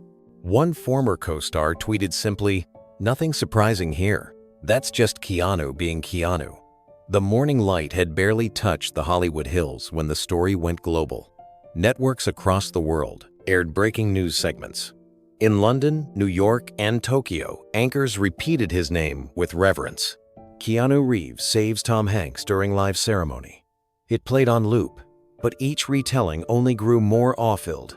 Every platform had its own spin, but the images spoke for themselves. One showed Keanu's hand steadying Tom's head. Another caught the moment he gestured for calm. The look in his eyes, a quiet, focused determination, spread faster than any headline. It wasn't a photo staged for publicity. It was an image of instinctive humanity, something raw and real in a world that often felt manufactured. On breakfast shows, guests discussed the footage frame by frame. Some analysts compared his composure to a first responder's. Others highlighted his posture, the way he shielded Tom from photographers. Commentators called it the moment that restored faith in Hollywood. At the same time, entertainment reporters scrambled for quotes. Dozens camped outside his poster home, hoping to catch a glimpse or hear a word. But Keanu remained invisible. No car sightings, no statements, no acknowledgement. His assistant turned off all press requests and sent one final email to every outlet. Mr. Reeves appreciates your concern, but he will not be commenting. That single line, 8 simple words, sparked more curiosity than any interview could have. Why wouldn't he speak? Why hide from the moment the world wanted to celebrate him for? But those who truly knew him already understood. Keanu didn't believe kindness was newsworthy. He believed it was normal. Later that afternoon, fans unearthed another old clip, this time from a behind-the-scenes documentary. In it, Keanu was shown on set during a stunt training session, carefully helping a team member who had twisted his ankle. The clip ended with him saying, "Always check your team first. Safety before anything." The video, posted years earlier, now resurfaced as proof that his recent actions weren't luck or coincidence. They were part of who he had always been. Even seasoned stunt professionals began sharing stories online. One recalled how Keanu personally learned emergency response skills during a production because he wanted to be ready for anything. Another described how he once stopped filming for half a day to ensure an injured camera operator was properly treated. Each story added another layer to the growing legend. By evening, journalists began describing the event not as a random act, but as the culmination of a lifetime of quiet preparation and empathy. One editorial headline summed it up perfectly: "The most unintentional hero Hollywood has ever known." Keanu never saw the articles. He didn't turn on the TV or check his phone. While the world analyzed, reposted, and argued over him, he sat quietly in his kitchen, sipping coffee and reading the morning paper. Not the one with his face on the cover, but the arts section, folded neatly on the second counter. He didn't need to know what the world was saying. He already knew what mattered. Tom was alive. 2 days after the incident, the Pacific Palisades neighborhood was unusually quiet. The morning fog rolled in from the ocean, wrapping Tom Hanks's home in soft gray light. Inside, the living room had been rearranged to accommodate cameras for a short, pre-arranged interview. It wasn't for a major network, it was a simple video message Tom had chosen to record for his fans, friends, and the thousands of people who had sent messages wishing him well. He sat comfortably in an armchair, a blanket folded over his knees, a faint smile resting beneath tired eyes. His voice was steady but gentle, the kind of tone only a man of gratitude could summon after facing something fragile. Rita sat nearby, just out of frame, offering quiet encouragement as the cameraman adjusted the lights. When the red light blinked on, Tom began. "First off," he said softly, "I want to thank everyone who reached out. The doctors at St. John's, the medics who acted quickly, and all of you who sent prayers, messages, and kindness my way." He paused, letting out a breath, the emotion rising just enough to show in his voice. "It was a frightening moment. But I'm here, and that's what matters." He looked down for a moment, gathering his thoughts, then smiled again. "But I can't talk about that night without mentioning one person who refused to let chaos take over. Keanu Reeves." The cameraman didn't move. Even the room seemed as still as Tom spoke his friend's name. "He didn't hesitate," Tom said. "He didn't look around to see who else would act. He just moved. Before anyone realized what was happening, he was already there, steady, calm, focused. That's who he is. His voice deepened slightly, sincerity lacing every word. There are two kinds of heroes in this world: those who step up for glory and those who step up for others. Keanu is the second kind. For a moment, the sentence hung in the air. Rita's eyes filled with tears. The cameraman swallowed hard, pretending not to. It was the kind of truth that needed no embellishment. Tom continued after a pause, his smile returning, soft but full of meaning. I've known Keanu for years. We've shared sets, laughs, and the same respect for the work we do. But what he did that night, it wasn't just about friendship. It was about character. The man doesn't chase light. He just becomes it when the room goes dark. He looked directly at the camera again. So, to my friend Keanu, thank you. I owe you one, though I doubt you'll ever let me repay it. The recording ended there. No dramatic music, no fanfare. Just an honest message from one man to another. By the afternoon, the clip had already begun circulating online. Within hours, it was everywhere. That single quote, "There are two kinds of heroes," became the headline that united the story. By the next morning, Tom's video message had reached every corner of the internet. News outlets ran the clip in full, without cutting or commentary. For once, there was no need for dramatic editing or studio speculation. The sincerity spoke for itself. The quietness of his words carried more weight than any headline could. Talk shows opened their broadcasts, replaying Tom's statement. Audiences listened in silence as he delivered the line that would be quoted around the world. There are two kinds of heroes: those who step up for glory and those who step up for others.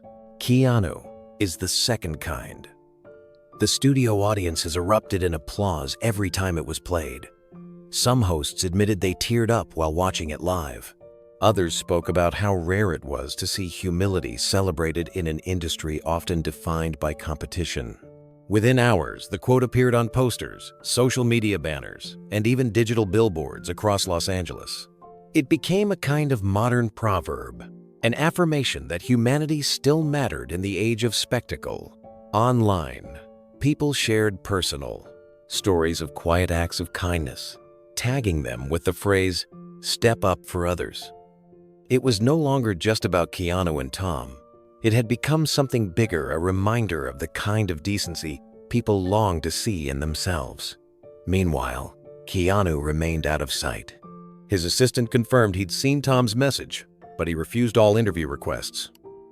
When reporters camped outside his property again, hoping for a reaction, Keanu chose instead to send a private note to Tom.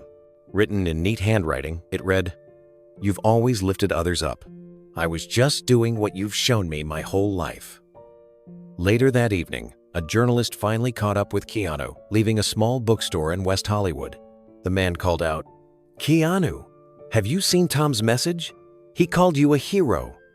Keanu stopped, adjusted the strap of the paper bag he was carrying, and gave a faint, thoughtful smile. "Tom would have done the same for me," he said simply. Then he got on his motorcycle and drove off, leaving the reporter speechless. The next morning, that single line was printed in newspapers everywhere. "Tom would have done the same for me." It was humble, genuine, and perfectly in character. The world had expected a speech, but what they got was a sentence that said everything. On talk shows, hosts compared the two men, their shared humility, their integrity, their quiet strength. "There's a reason people love them," one commentator said. "They remind us that compassion isn't a headline, it's a choice." Even late-night programs, usually filled with sarcasm, shifted tone. One host ended his show with a simple reflection. "You can keep your influencers and your scandals," he said. "I'll take a story about two men who remind us what decency looks like." The audience applauded. For once, it wasn't about laughter or mockery. It was about respect. At Tom's home, the atmosphere was peaceful. He was recovering, slowly, walking short distances around the garden, reading messages from friends and fans. Rita read him the headlines, smiling as she reached the one that quoted Keanu's reply. "He said you'd do the same for him," she told him. Tom chuckled softly. "Of course he did," he said. "That's why he's who he is." He leaned back in his chair, gazing out at the ocean, stretching far beyond his backyard. "You know, sometimes moments like that remind us we're all fragile," he said quietly. "But if we're lucky, someone's always there to catch us." Rita placed her hand over his and smiled. The light breeze carried through the open windows, and for a long moment, neither of them spoke. The world outside was loud with headlines and hashtags, but inside that quiet home, the story was simple. A friendship built not on fame, but on grace. The days that followed felt like a quiet reckoning in Hollywood. For once, the headlines weren't about box office numbers, red carpet feuds, or social media controversies. They were about something else, something rare. Keanu Reeves had become the heartbeat of an industry rediscovering its humanity. Actors, directors, and producers began sharing their own stories. One by one, they spoke of moments that had long gone unnoticed. An assistant director from an early film recalled how Keanu once stopped production for an hour so that a lighting technician could rest after fainting in the heat. "He brought him water himself," the man said. "Didn't make a scene about it, just helped." A sound engineer from another set posted a picture of a worn-out pair of leather gloves, writing, "Keanu bought these for every crew member during a winter shoot because he didn't want anyone working in the cold bare-handed." The post went viral, shared hundreds of thousands of times. Fans joined in too. One woman posted about meeting him years ago at a coffee shop where she worked the early morning shift.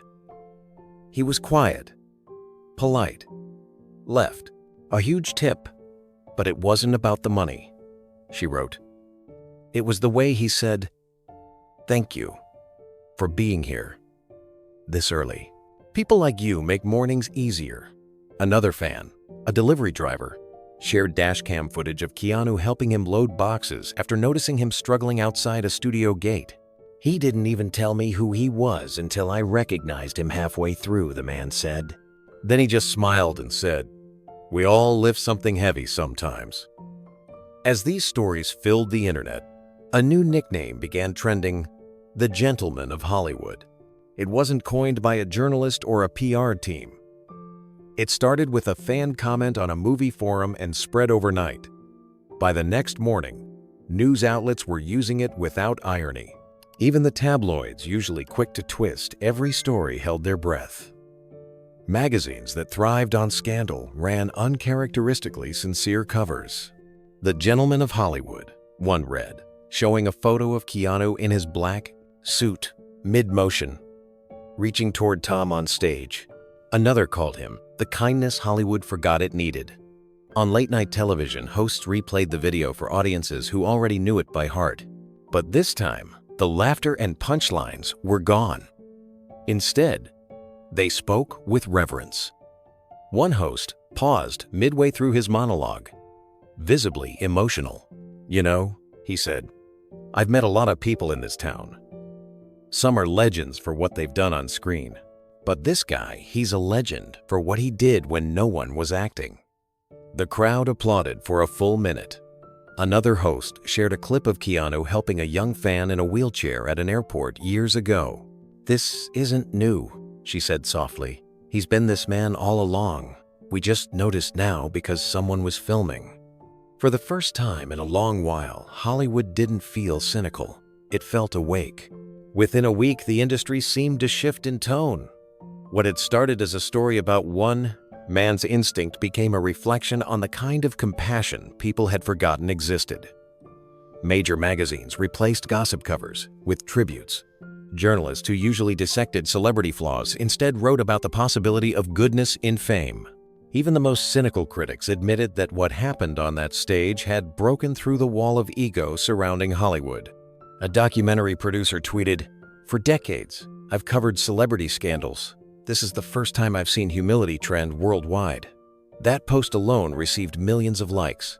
Other filmmakers began sharing quotes from Keanu's interviews over the years, his words about loss, gratitude, and kindness, and the comment sections filled with people saying they felt inspired to be better, even in small ways.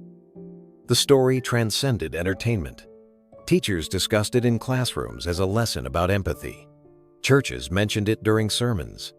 A military veteran wrote an open letter thanking Keanu for reminding people that true courage doesn't always involve combat. It can just be compassion under pressure. The letter was reprinted in national newspapers and even read aloud on morning news programs. Meanwhile, Keanu stayed silent. He didn't appear on talk shows or attend public events. His team confirmed he was spending time off camera, visiting family, and focusing on his upcoming charity work. When one outlet asked if they could at least photograph him at the hospital visiting Tom, his representative responded, "He's not doing it for photos." That single sentence struck people deeply. It felt like a correction to everything the culture had become. Proof that goodness doesn't need to be broadcast to be real.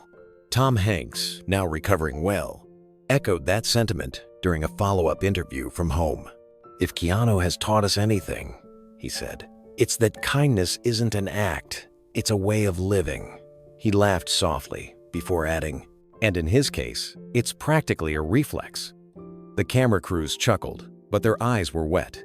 Tom's words hit something tender in everyone who heard them. That evening, a private car pulled up to Keanu's home. Rita Wilson stepped out, carrying a neatly folded garment bag. When Keanu opened the door, she smiled warmly. "You left this behind," she said. Inside the bag was the black jacket he had used to cushion Tom's head that night.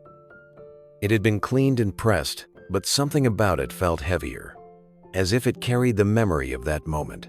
Rita handed it to him, along with a small white envelope. "He wanted you to have this," she said. Keanu opened it later, alone, in his kitchen. Inside was a handwritten note from Tom. It read simply, "You taught us all what grace under pressure truly means. Thank you, my friend. T." Keanu folded the note carefully and slipped it into the jacket's inner pocket before hanging it by the door. He didn't frame it. He didn't post about it. He just left it there quietly symbolic, waiting, like everything else he did, to speak for itself. A week later, the noise had finally quieted. The headlines had moved on to other stories, but the warmth surrounding what happened lingered in people's hearts. For Keanu, life had already returned to its familiar rhythm: morning coffee, long motorcycle rides, and evenings spent reading or working quietly at home. Yet one thing still felt unfinished. He hadn't seen Tom since that night, not properly, not outside the chaos of flashing lights and hospital corridors. So, one sunny afternoon, Keanu drove out toward Pacific Palisades. The road curved along the ocean, the air crisp with salt and calm. He parked at the edge of the long driveway and walked up the stone path, lined with olive trees. There were no reporters now, no cameras waiting. It was just two old friends meeting again. Tom was sitting on the back patio when Keanu arrived, a soft blanket draped over his lap. A cup of tea steaming beside him. The sea stretched endlessly behind him, the horizon glowing in soft silver tones. He looked thinner, but his smile was strong. When he saw Keanu, he stood slowly, his eyes lighting up. "You didn't have to come all this way," Tom said as Keanu stepped forward. "I wanted to make sure you were actually resting," Keanu replied with that quiet half-smile of his. "You gave us all a scare." Tom chuckled and motioned for him to sit. "Well, I had to do something dramatic to remind people I'm still around," he joked lightly. They both laughed, and the sound carried across the patio, blending with the soft roll of the ocean waves. For a few minutes, they just sat there without speaking. The sea breeze moved gently between them, carrying the scent of salt and jasmine from the garden. Tom broke the silence first. "You know, when I woke up in that ambulance, the first face I saw was yours," he said quietly. You were talking to Rita, calm as ever, like you'd done it 100 times. Keanu smiled faintly. You've always been the calm one, Tom. Guess I had to try and keep up. Tom laughed softly, shaking his head. I'm serious. Everyone talks about what you did like it was something heroic. But I think what people felt wasn't just the action, it was the stillness. You brought peace into panic. Keanu looked away, his eyes on the horizon. I don't think about it that way. You were in trouble, and I was there. That's all. Tom nodded slowly, studying him. That's exactly why it mattered, he said. No hesitation, no spotlight, just human decency. Keanu leaned back in his chair, his shoulders relaxing. If that night reminded people of anything, maybe it's that helping isn't complicated, he said quietly. You just do it. Tom smiled, his gaze thoughtful. You make it sound easy. Keanu shrugged. It should be. For a while, neither spoke. The only sounds were the wind and the faint cry of gulls over the water. Two men who had spent their lives in front of cameras sat now, in perfect silence, finally out of frame. Tom reached for his cup of tea, his hands still slightly trembling from the strain of recovery. You know, he said softly, when something like that happens, it makes you rethink things. Not just the fragility of life, but the kind of people who show up when it matters. Keanu looked at him, his expression thoughtful. Every actor, every crew member I've ever met who worked with you has said the same thing.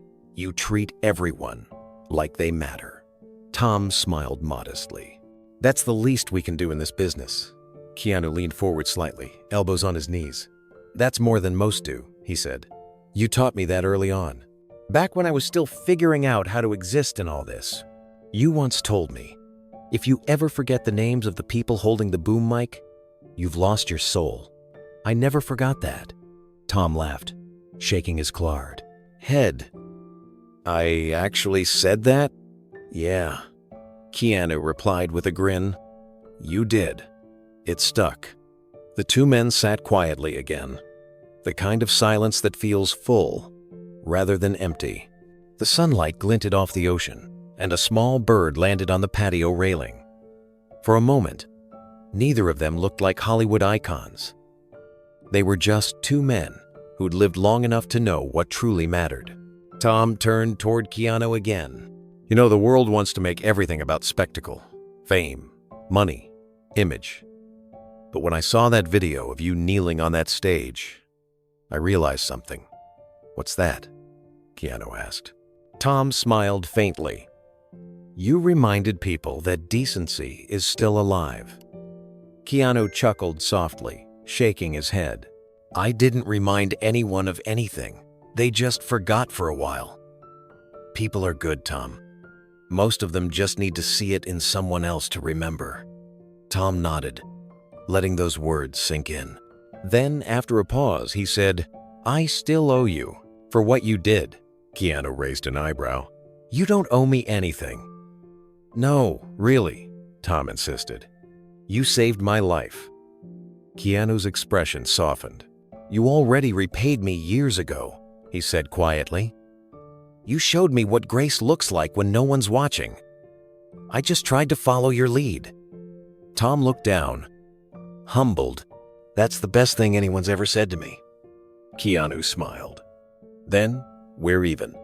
The waves rolled softly against the shore below.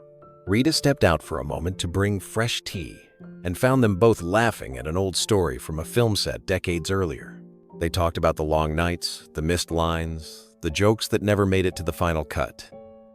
It was as if time folded in on itself, 2 lifetimes of art and friendship condensed into a single peaceful afternoon. As the sun dipped lower, Keanu stood to leave. Tom rose slowly, steadying himself on the arm of his chair. Next time, he said with a grin, you're the one sitting down, and I'm the one making the tea. Keanu smiled, reaching out to clasp his shoulder. I'll hold you to that. The two friends stood there for a moment longer, the ocean shimmering behind them, a quiet picture of gratitude humility, and enduring respect. In the days that followed Keanu's visit to Tom's home, the world continued to talk about him. What began as a story about an onstage rescue had evolved into something deeper, an argument about what it meant to be a hero in the modern world. News outlets weren't just reporting the event anymore. They were dissecting it. Philosophers, journalists, and social commentators all weighed in, trying to understand why one quiet act had captured so many hearts. Major talk shows brought on guests from all walks of life to discuss it. Some analysts said Keanu represented a new kind of celebrity, one who didn't seek validation through exposure. Others compared him to moral archetypes from literature, calling him a 21st century Atticus Finch or a living embodiment of stoic grace. The comparison wasn't lost on audiences. People were hungry for sincerity, and Keanu's refusal to monetize or dramatize his actions felt almost revolutionary. Online, the debate burned brighter. Comment sections overflowed with essays disguised as posts. One viral thread read, "He didn't do it for a brand deal, a camera, or a headline. He did it because that's what humans are supposed to do. That's what makes it rare." Another user responded, "Maybe we're all just starved for goodness." He reminded us what normal decency used to look like. Clips from his past resurfaced everywhere, videos of Keanu giving up his subway seat to a stranger, interviews where he spoke about grief and kindness, behind-the-scenes footage showing him laughing with crew members. Younger audiences who hadn't grown up watching his early movies suddenly saw him through new eyes. They called him the internet's moral compass, a title he would have hated. Entertainment panels tried to turn it into psychology. Why do people trust Keanu Reeves more than most public figures? One anchor asked. The panelists gave their answers. Some said it was his humility, others said it was his quiet consistency. But one commentator summed it up perfectly. Because he's the same man when the cameras are on as when they're off. That statement echoed through the culture for weeks. Podcasts analyzed it. College professors quoted it in lectures about ethics and media influence. An editorial in The Atlantic even titled its piece, "The Last Honest Man in Hollywood." The writer described how, in a world obsessed with performance, Keanu had managed to remind everyone that authenticity still existed and that it didn't have to be loud to be powerful. Meanwhile, Keanu himself stayed completely removed from the conversation. He didn't read the articles, didn't watch the interviews, and didn't acknowledge the endless wave of praise. To him, life hadn't changed. He was back on set, working quietly, spending time with the crew during breaks, sharing coffee and small talk. He still rode his motorcycle through the canyons on weekends, helmet down, lost in the sound of the wind. He wasn't trying to be a symbol. He was just living the way he always had. By the end of that month, Keanu's name had become less of a trending topic and more of a mirror for reflection. Articles titled "The Power of Silence" and "The Art of Unselfishness" appeared across platforms. People weren't just praising him, they were questioning themselves. The conversation had turned inward.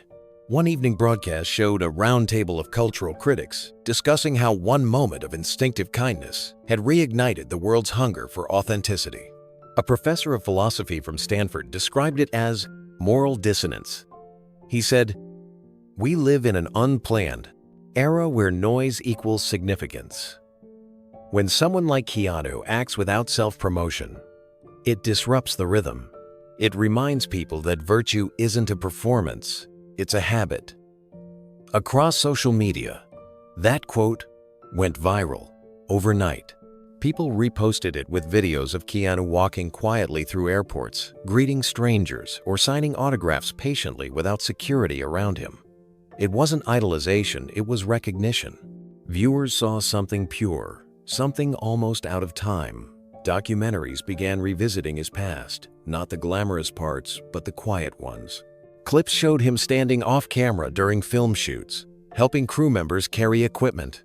One director recounted, "We'd wrap at 2 in the morning, and Keanu would stay to make sure the younger crew got home safely. No one ever knew until years later." Another former stunt coordinator added, "He's trained in everything. First aid, stunt safety, rescue protocols. That night with Tom, he didn't act out of panic. He acted out of discipline. Those stories gave depth to what the public had seen on stage. It wasn't just compassion.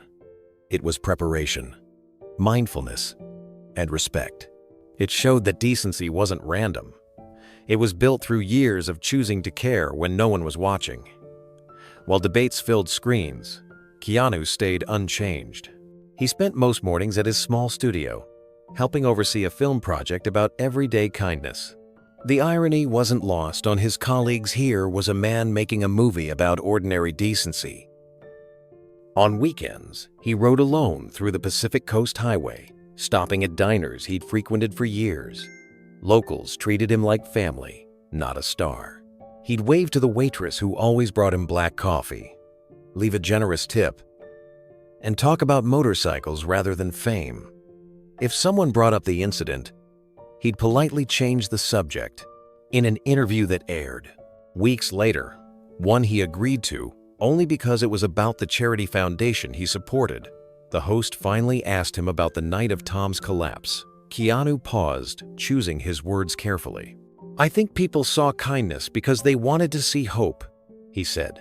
"But the truth is, there were dozens of people helping that night. I was just one of them," the host pressed. "But you were the first one there."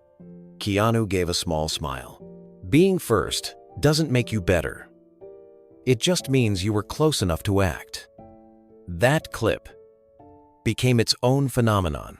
Commentators called it a masterclass in humility.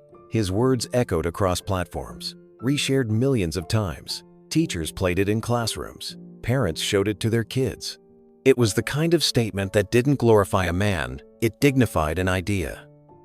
As the weeks turned into months, the noise faded. But what remained was quieter, more enduring. People carried his words like a small reminder in the back of their minds that the measure of a person isn't in how loudly they shine, but in how gently they bring light to others. Keanu never joined the conversation again. He didn't need to. His silence had already said everything. 3 months later, the Hollywood Honors Gala returned to the same Beverly Regent Theater. This time, everything felt different. Gone was the sharp glitter of flashbulbs, the overwhelming noise, the fever of spectacle.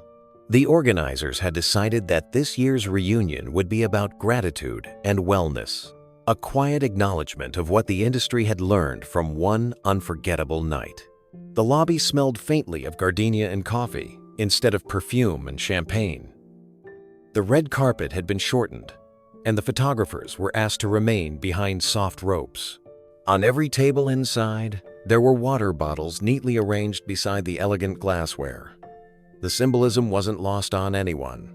Hydration had become part of Hollywood's moral awakening. Tom Hanks arrived first, greeted by warm applause. He looked healthy, rested, his smile brighter than it had been in months. Rita stood by his side, radiant and protective, her hand on his arm as they entered the theater. Behind them, Keanu arrived quietly, as he always did, black suit, no entourage, a faint nod to those who recognized him but without ceremony. When they met near the stage steps, the two men embraced. It wasn't staged or performative, just two friends who had lived through something real. The evening began with a montage of past honorees. But instead of grand speeches about box office success or fame, this time the theme was the art of being human. The audience seemed calmer, warmer, more present. Gone were the exaggerated cheers, replaced with genuine smiles and soft laughter. Halfway through the night, Tom was invited to the stage to open the ceremony. The lights dimmed slightly, leaving a golden hue on the podium. As he walked up, a few people held their breath, remembering what had happened last time. But this time, everything was different. The stage temperature was cool, and a bottle of water sat waiting beside the microphone. Tom reached the podium, glanced at it, and chuckled. "Don't worry," he said, raising the bottle. "We're all hydrated tonight." The crowd burst into laughter and applause. Even Keanu smiled, shaking his head in quiet amusement. When the laughter subsided, Tom grew serious for a moment. "I wasn't sure I'd be standing here again," he said. "But sometimes, life gives you second chances. And sometimes, it gives you people who make those chances possible." He turned toward Keanu, sitting a few rows away. "3 months ago, I learned something about courage that no award could ever teach me. It doesn't come with music or lights. It comes in silence, when someone steps forward because it's the right thing to do." The audience fell into stillness. Tom smiled softly. "So tonight, before we begin, I just want to thank my friend, Keanu. You reminded us all what grace under pressure really looks like." The applause that followed wasn't loud or showy. It was heartfelt, rising slowly like a wave of respect through the theater. Keanu lowered his head, his hand covering his face for a moment, trying to hide a shy smile. When the spotlight drifted toward him, he gestured humbly for it to move away. The spotlight obeyed, sliding back toward the stage. The audience chuckled softly at Keanu's gesture, that familiar humility everyone had come to admire. Tom grinned. "See, even now, he won't let me make a big deal out of it." The crowd laughed again, but this time the laughter carried warmth instead of noise. Tom continued. "You know, after that night, I received hundreds of letters, some from fans, others from people who had been through moments like ours. They all said the same thing, that what happened reminded them of something simple they'd forgotten, that kindness still matters." He paused, scanning the room filled with producers, directors, actors, and crew members, people who had built their careers on creating illusions, now sitting quietly in the presence of something very real. "And if that's what came out of that night," Tom said, "then maybe it wasn't such a bad fall after all." The crowd laughed gently, and applause followed again. When the music began softly behind him, Tom motioned toward the wings. "I won't embarrass him with a speech, but I think it's only fair that I ask him to come up here just for a moment." Keanu shook his head instantly, mouthing the words, "No way." The cameras caught his reluctant smile, the half-laugh that drew more applause. Tom gestured again, and the chant began light-hearted, rhythmic, affectionate. "Keanu, Keanu, Keanu."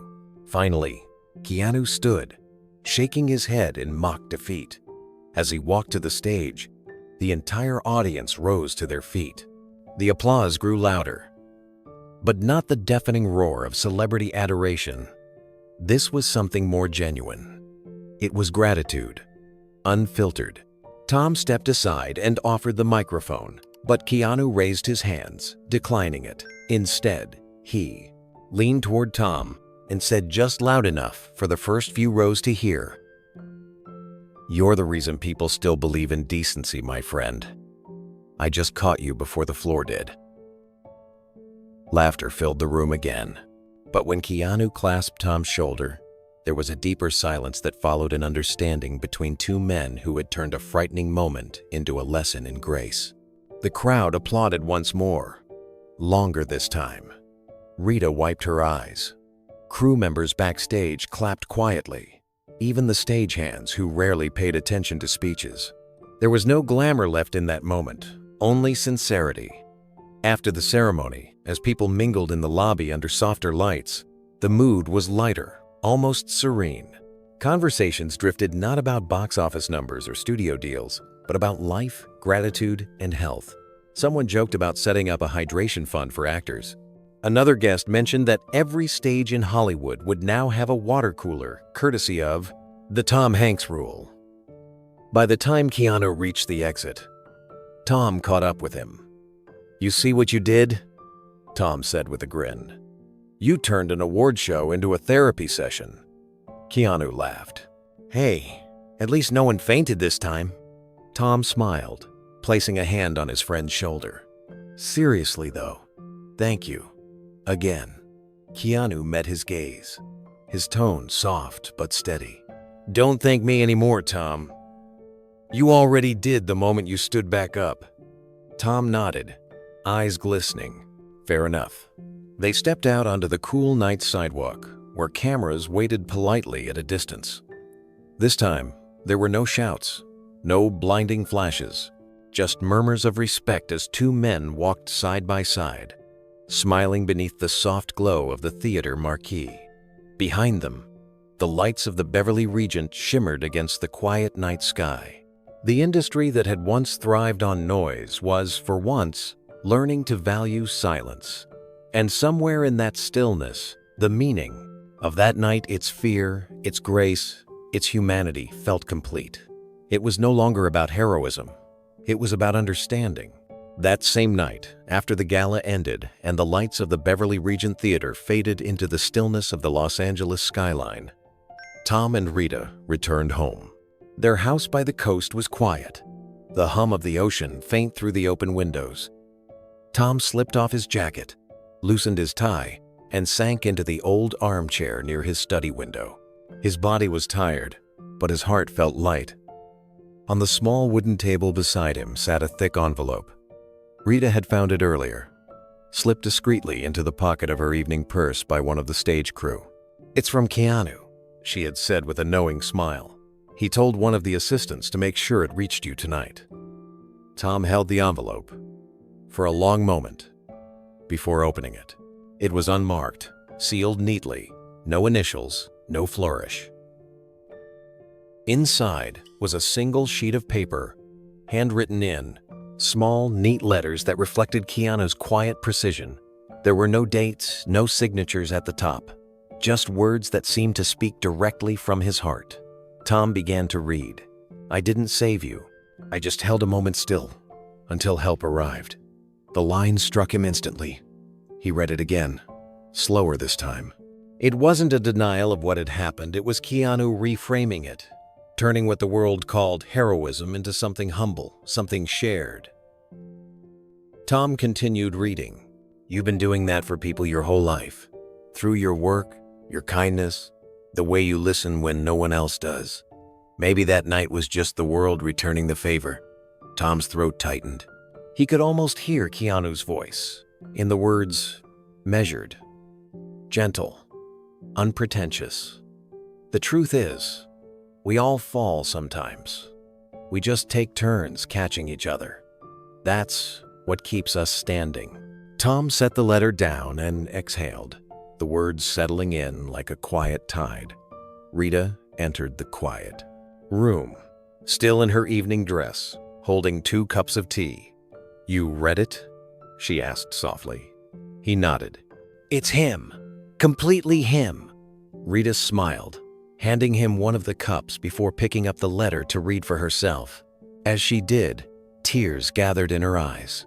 "He has a way of saying everything without saying much," she said.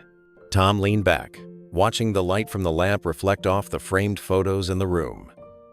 Images from film sets, charity events, and family vacations. Among them was a picture of him and Keanu from years ago, laughing on set between takes. Back then, it had just been another movie. Now, it felt like a glimpse into something much deeper. He looked at Rita again. "Do me a favor," he said softly. "Tomorrow, let's find a frame for that letter."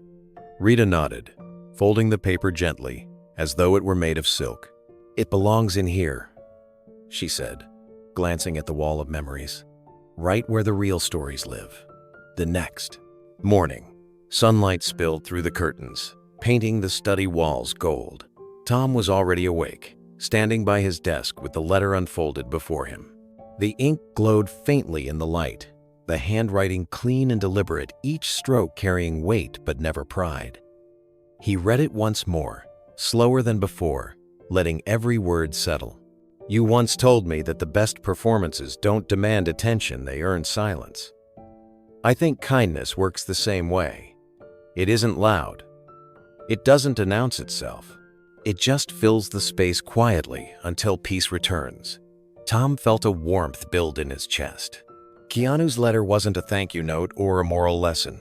It was an echo of the very thing he'd shown the world that night. Stillness under pressure. Grace without applause. Rita entered, carrying a framed photograph of their family. "I found a frame," she said softly, placing it beside the letter. "But I think this one deserves its own spot." Tom smiled faintly. "Somewhere I can see it every day," he said. They decided on the study wall above the old bookshelf, next to a small black and white photo of Tom as a young actor. Rita slipped the letter carefully into a simple wooden frame. No glass cover, no embellishment, just paper and words. When she hung it, the morning sun caught it perfectly, making the ink shimmer like faint silver. Tom stepped back and looked at it. The letter seemed to breathe, the words carrying more than meaning, they carried calm. "You know," he said after a pause, "he's right. We really do just take turns catching each other." Rita turned to him, smiling gently. "You both caught a lot of people with what you did." As the day went on, the framed letter became more than decoration. It became a reminder of a moment that had transformed how they saw the world and how the world saw itself. Visitors would often pause when they saw it, reading it quietly before asking where it came from. Tom would just smile and say, "A friend wrote it." In the weeks that followed, that single letter gained quiet significance among those who knew the story. A journalist who visited Tom's home later wrote about it, describing it as a testament to humility framed in wood.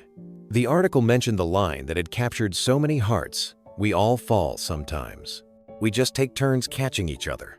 That sentence alone was reprinted in magazines, quoted in commencement speeches, and shared online as a gentle truth in a loud world.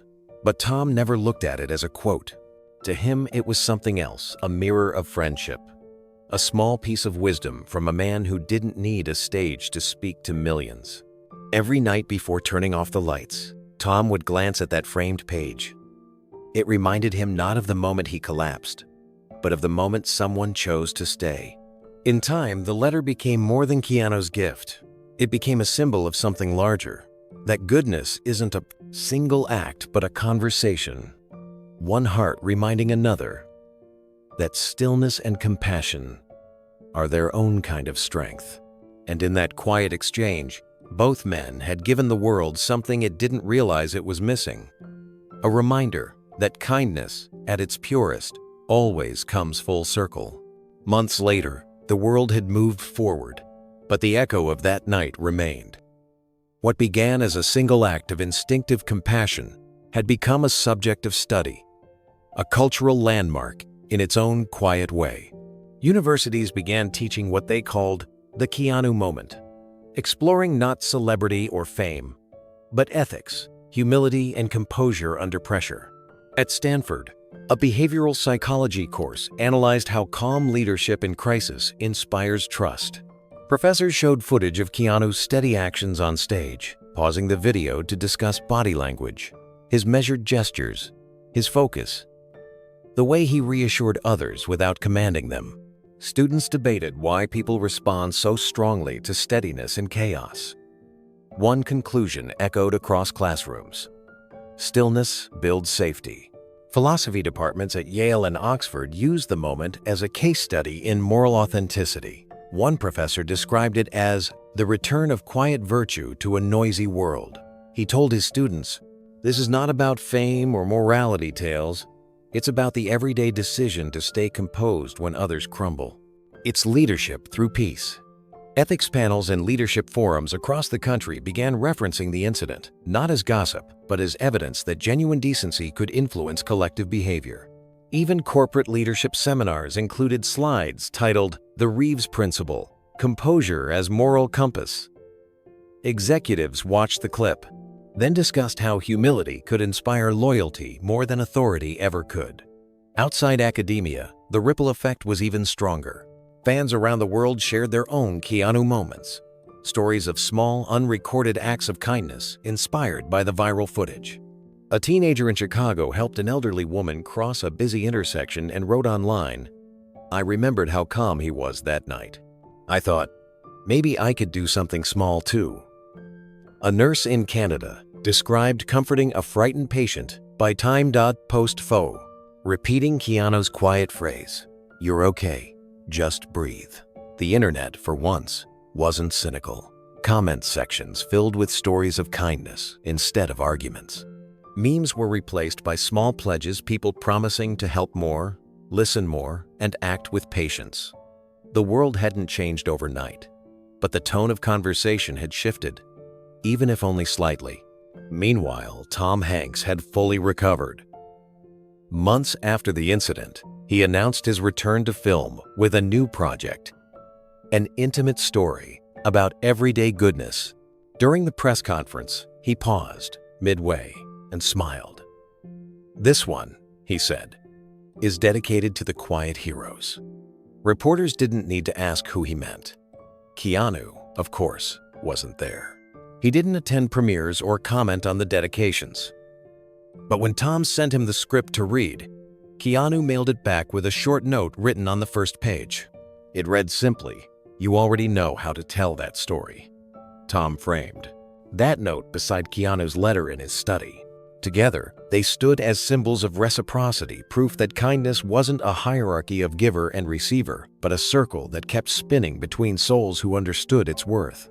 Months continued to pass, but the story never truly faded. It didn't dominate headlines anymore. Instead, it settled into culture like a gentle undercurrent. People didn't talk about the rescue as much as they talked about what it represented. A reminder that humanity could still lead with empathy, even in places built on ego and applause. Across campuses and community halls, guest speakers cited the Keanu moment in discussions about moral courage. In one university ethics forum, a young student stood up and said, "Maybe the reason it struck us so deeply wasn't because he's famous, but because he did what every one of us hopes we'd do if we were there." The room fell silent. No one argued. Psychology journals published essays on why calmness breeds confidence. Researchers noted that in times of fear, people instinctively look toward those who remain centered. Keanu's composure on that stage had become the embodiment of that principle. It wasn't command or control that had restored order. It was empathy expressed through steadiness. Clips from that night continued to resurface in different contexts. In medical training seminars, instructors showed it as an example of bystander awareness, how to intervene without chaos. In communication workshops, it was used to illustrate how tone and presence could diffuse panic faster than words. The footage had transformed into something timeless, not an event, but a lesson. Meanwhile, Keanu went about his life exactly as he always had. No interviews, no memoirs, no acceptance speeches. He was often spotted at local cafes, quietly reading or chatting with strangers. Once, a fan who recognized him asked for advice about dealing with stress. Keanu smiled and said, "Take a breath before you act. Stillness tells you what to do next." That quote, too, made its way online, echoing his unintentional role as a teacher without a classroom. One spring morning, a journalist who had followed the story from the beginning wrote a reflective piece titled, "The Day Stillness Changed the Room." The article ended with a line that summarized everything. In a culture that measures greatness by noise, Keanu Reeves taught the world that silence can lead. The piece went viral not because it was shocking, but because it felt true. Tom read that article one evening while sitting by the ocean. The waves crashed gently against the shore as he thought about how far things had come. He remembered the panic, the lights, the confusion of that night, and how, in the middle of it all, one man's quiet voice had steadied the storm. He smiled to himself and whispered, "Stillness tells you what to do next." Later that year, when Tom's new film premiered, audiences noticed something different in his performance. Reviewers called it gentler, more grounded, profoundly human. At the end of the film, during the closing credits, a dedication appeared in white letters against a black background. For the quiet heroes. People in the theater stayed through the credits that night. Some even clapped softly when those words appeared. It wasn't for a movie star or a spectacle. It was for an idea. And somewhere far from the noise, Keanu sat on his porch with a cup of coffee, unaware the dedication existed. The morning sun lit the sky above the hills, and the wind moved through the trees. His phone buzzed once a text from Tom that read, "They loved it. Thank you again, my friend." Keanu typed back slowly, always happy to see light reach people. Then he set the phone aside, leaned back, and watched the horizon. The world had indeed changed just slightly, but enough to matter. All because one man, on one stage, had chosen not to panic. He had chosen to be still. In a world that often mistakes volume for value, one quiet moment on a stage reminded millions that humanity doesn't need an audience to be real. What Keanu Reeves did that night was not planned, not practiced, and not meant to be remembered. It was instinct, a human heart responding before thought, before ego, before the cameras could claim it. Yet somehow, it became one of the most unforgettable images of modern Hollywood. That image, Keanu kneeling beside Tom Hanks, calm amid chaos, became more than a photograph. It became a reflection of something deeper. A moment where decency stood taller than celebrity. It showed that even in the brightest rooms, humility can be the strongest light. Over time, people stopped calling it the rescue and began calling it the moment. Not because it was dramatic, but because it was pure. It stripped away the noise, leaving behind a simple truth. Goodness doesn't need an audience. It exists because it should. Across continents, strangers who had never met either man found comfort in that story. They replayed the scene not as entertainment, but as a mirror of what they hoped still lived within the human spirit. Teachers used it to explain compassion. Counselors used it to describe leadership. Parents told their children that true strength isn't in applause, it's in empathy. For Tom Hanks, the moment reshaped the rest of his life. He often said in interviews afterward, "I don't remember the fall. I remember the calm." To him, it wasn't just about being helped. It was about witnessing grace in action. Every time he looked at the letter Keanu had written him, framed in his study, he said it felt like a compass, a reminder that even the strongest among us need stillness sometimes. For Keanu, the event changed nothing, and that's what made it remarkable. He went back to living simply, quietly. When reporters asked why he hadn't capitalized on the attention, he said, "I didn't do anything special. I just did what was right." That sentence, humble and unpolished, traveled farther than any movie promotion could have. His silence became a language the world understood. It told people that character doesn't need marketing. It simply needs to show up when it matters most. And maybe that's what makes his story different. He didn't just remind people of kindness, he redefined what heroism means in a time when the word itself feels worn out. He proved that courage doesn't always roar. Sometimes it whispers, steady and calm, through the noise of panic. Months after that night, people still spoke of the Keanu moment with quiet awe. Not because it was heroic in the cinematic sense, but because it was ordinary in the human one. It showed the world something we forget too easily, that compassion doesn't need preparation, and decency doesn't ask for permission. It simply acts. In every generation, there are events that remind us who we are, beneath the noise of ambition and performance. This was one of them. One man moved without hesitation, and in doing so, he reminded millions of the kind of person they still wanted to be. It was never about fame or spectacle. It wasn't about who was watching. It was about presence, the kind of calm that steadies others when fear takes hold. That's what true strength is. Not the loudest voice, not the biggest stage, but the willingness to be still when it matters most. In the weeks that followed, psychologists, teachers, and faith leaders all echoed the same sentiment. Stillness creates safety. When people panic, it's not the loudest voice that guides them back. It's the one that remains composed, grounded, and kind. That's what Keanu gave. That night, not a rescue, but peace. And that peace rippled outward. People began noticing small acts of decency. Again, someone holding a door, helping a stranger, standing up for another person in quiet ways. They started calling those moments small Keanus, not as a joke, but as a tribute to something deeper, a reminder that one good act can reset an entire room, even an entire culture. Tom often said later that what stayed with him most wasn't the fall or the recovery. It was the moment he opened his eyes and saw calm instead of fear. "He didn't just help me breathe," Tom said once. "He helped everyone else remember how to."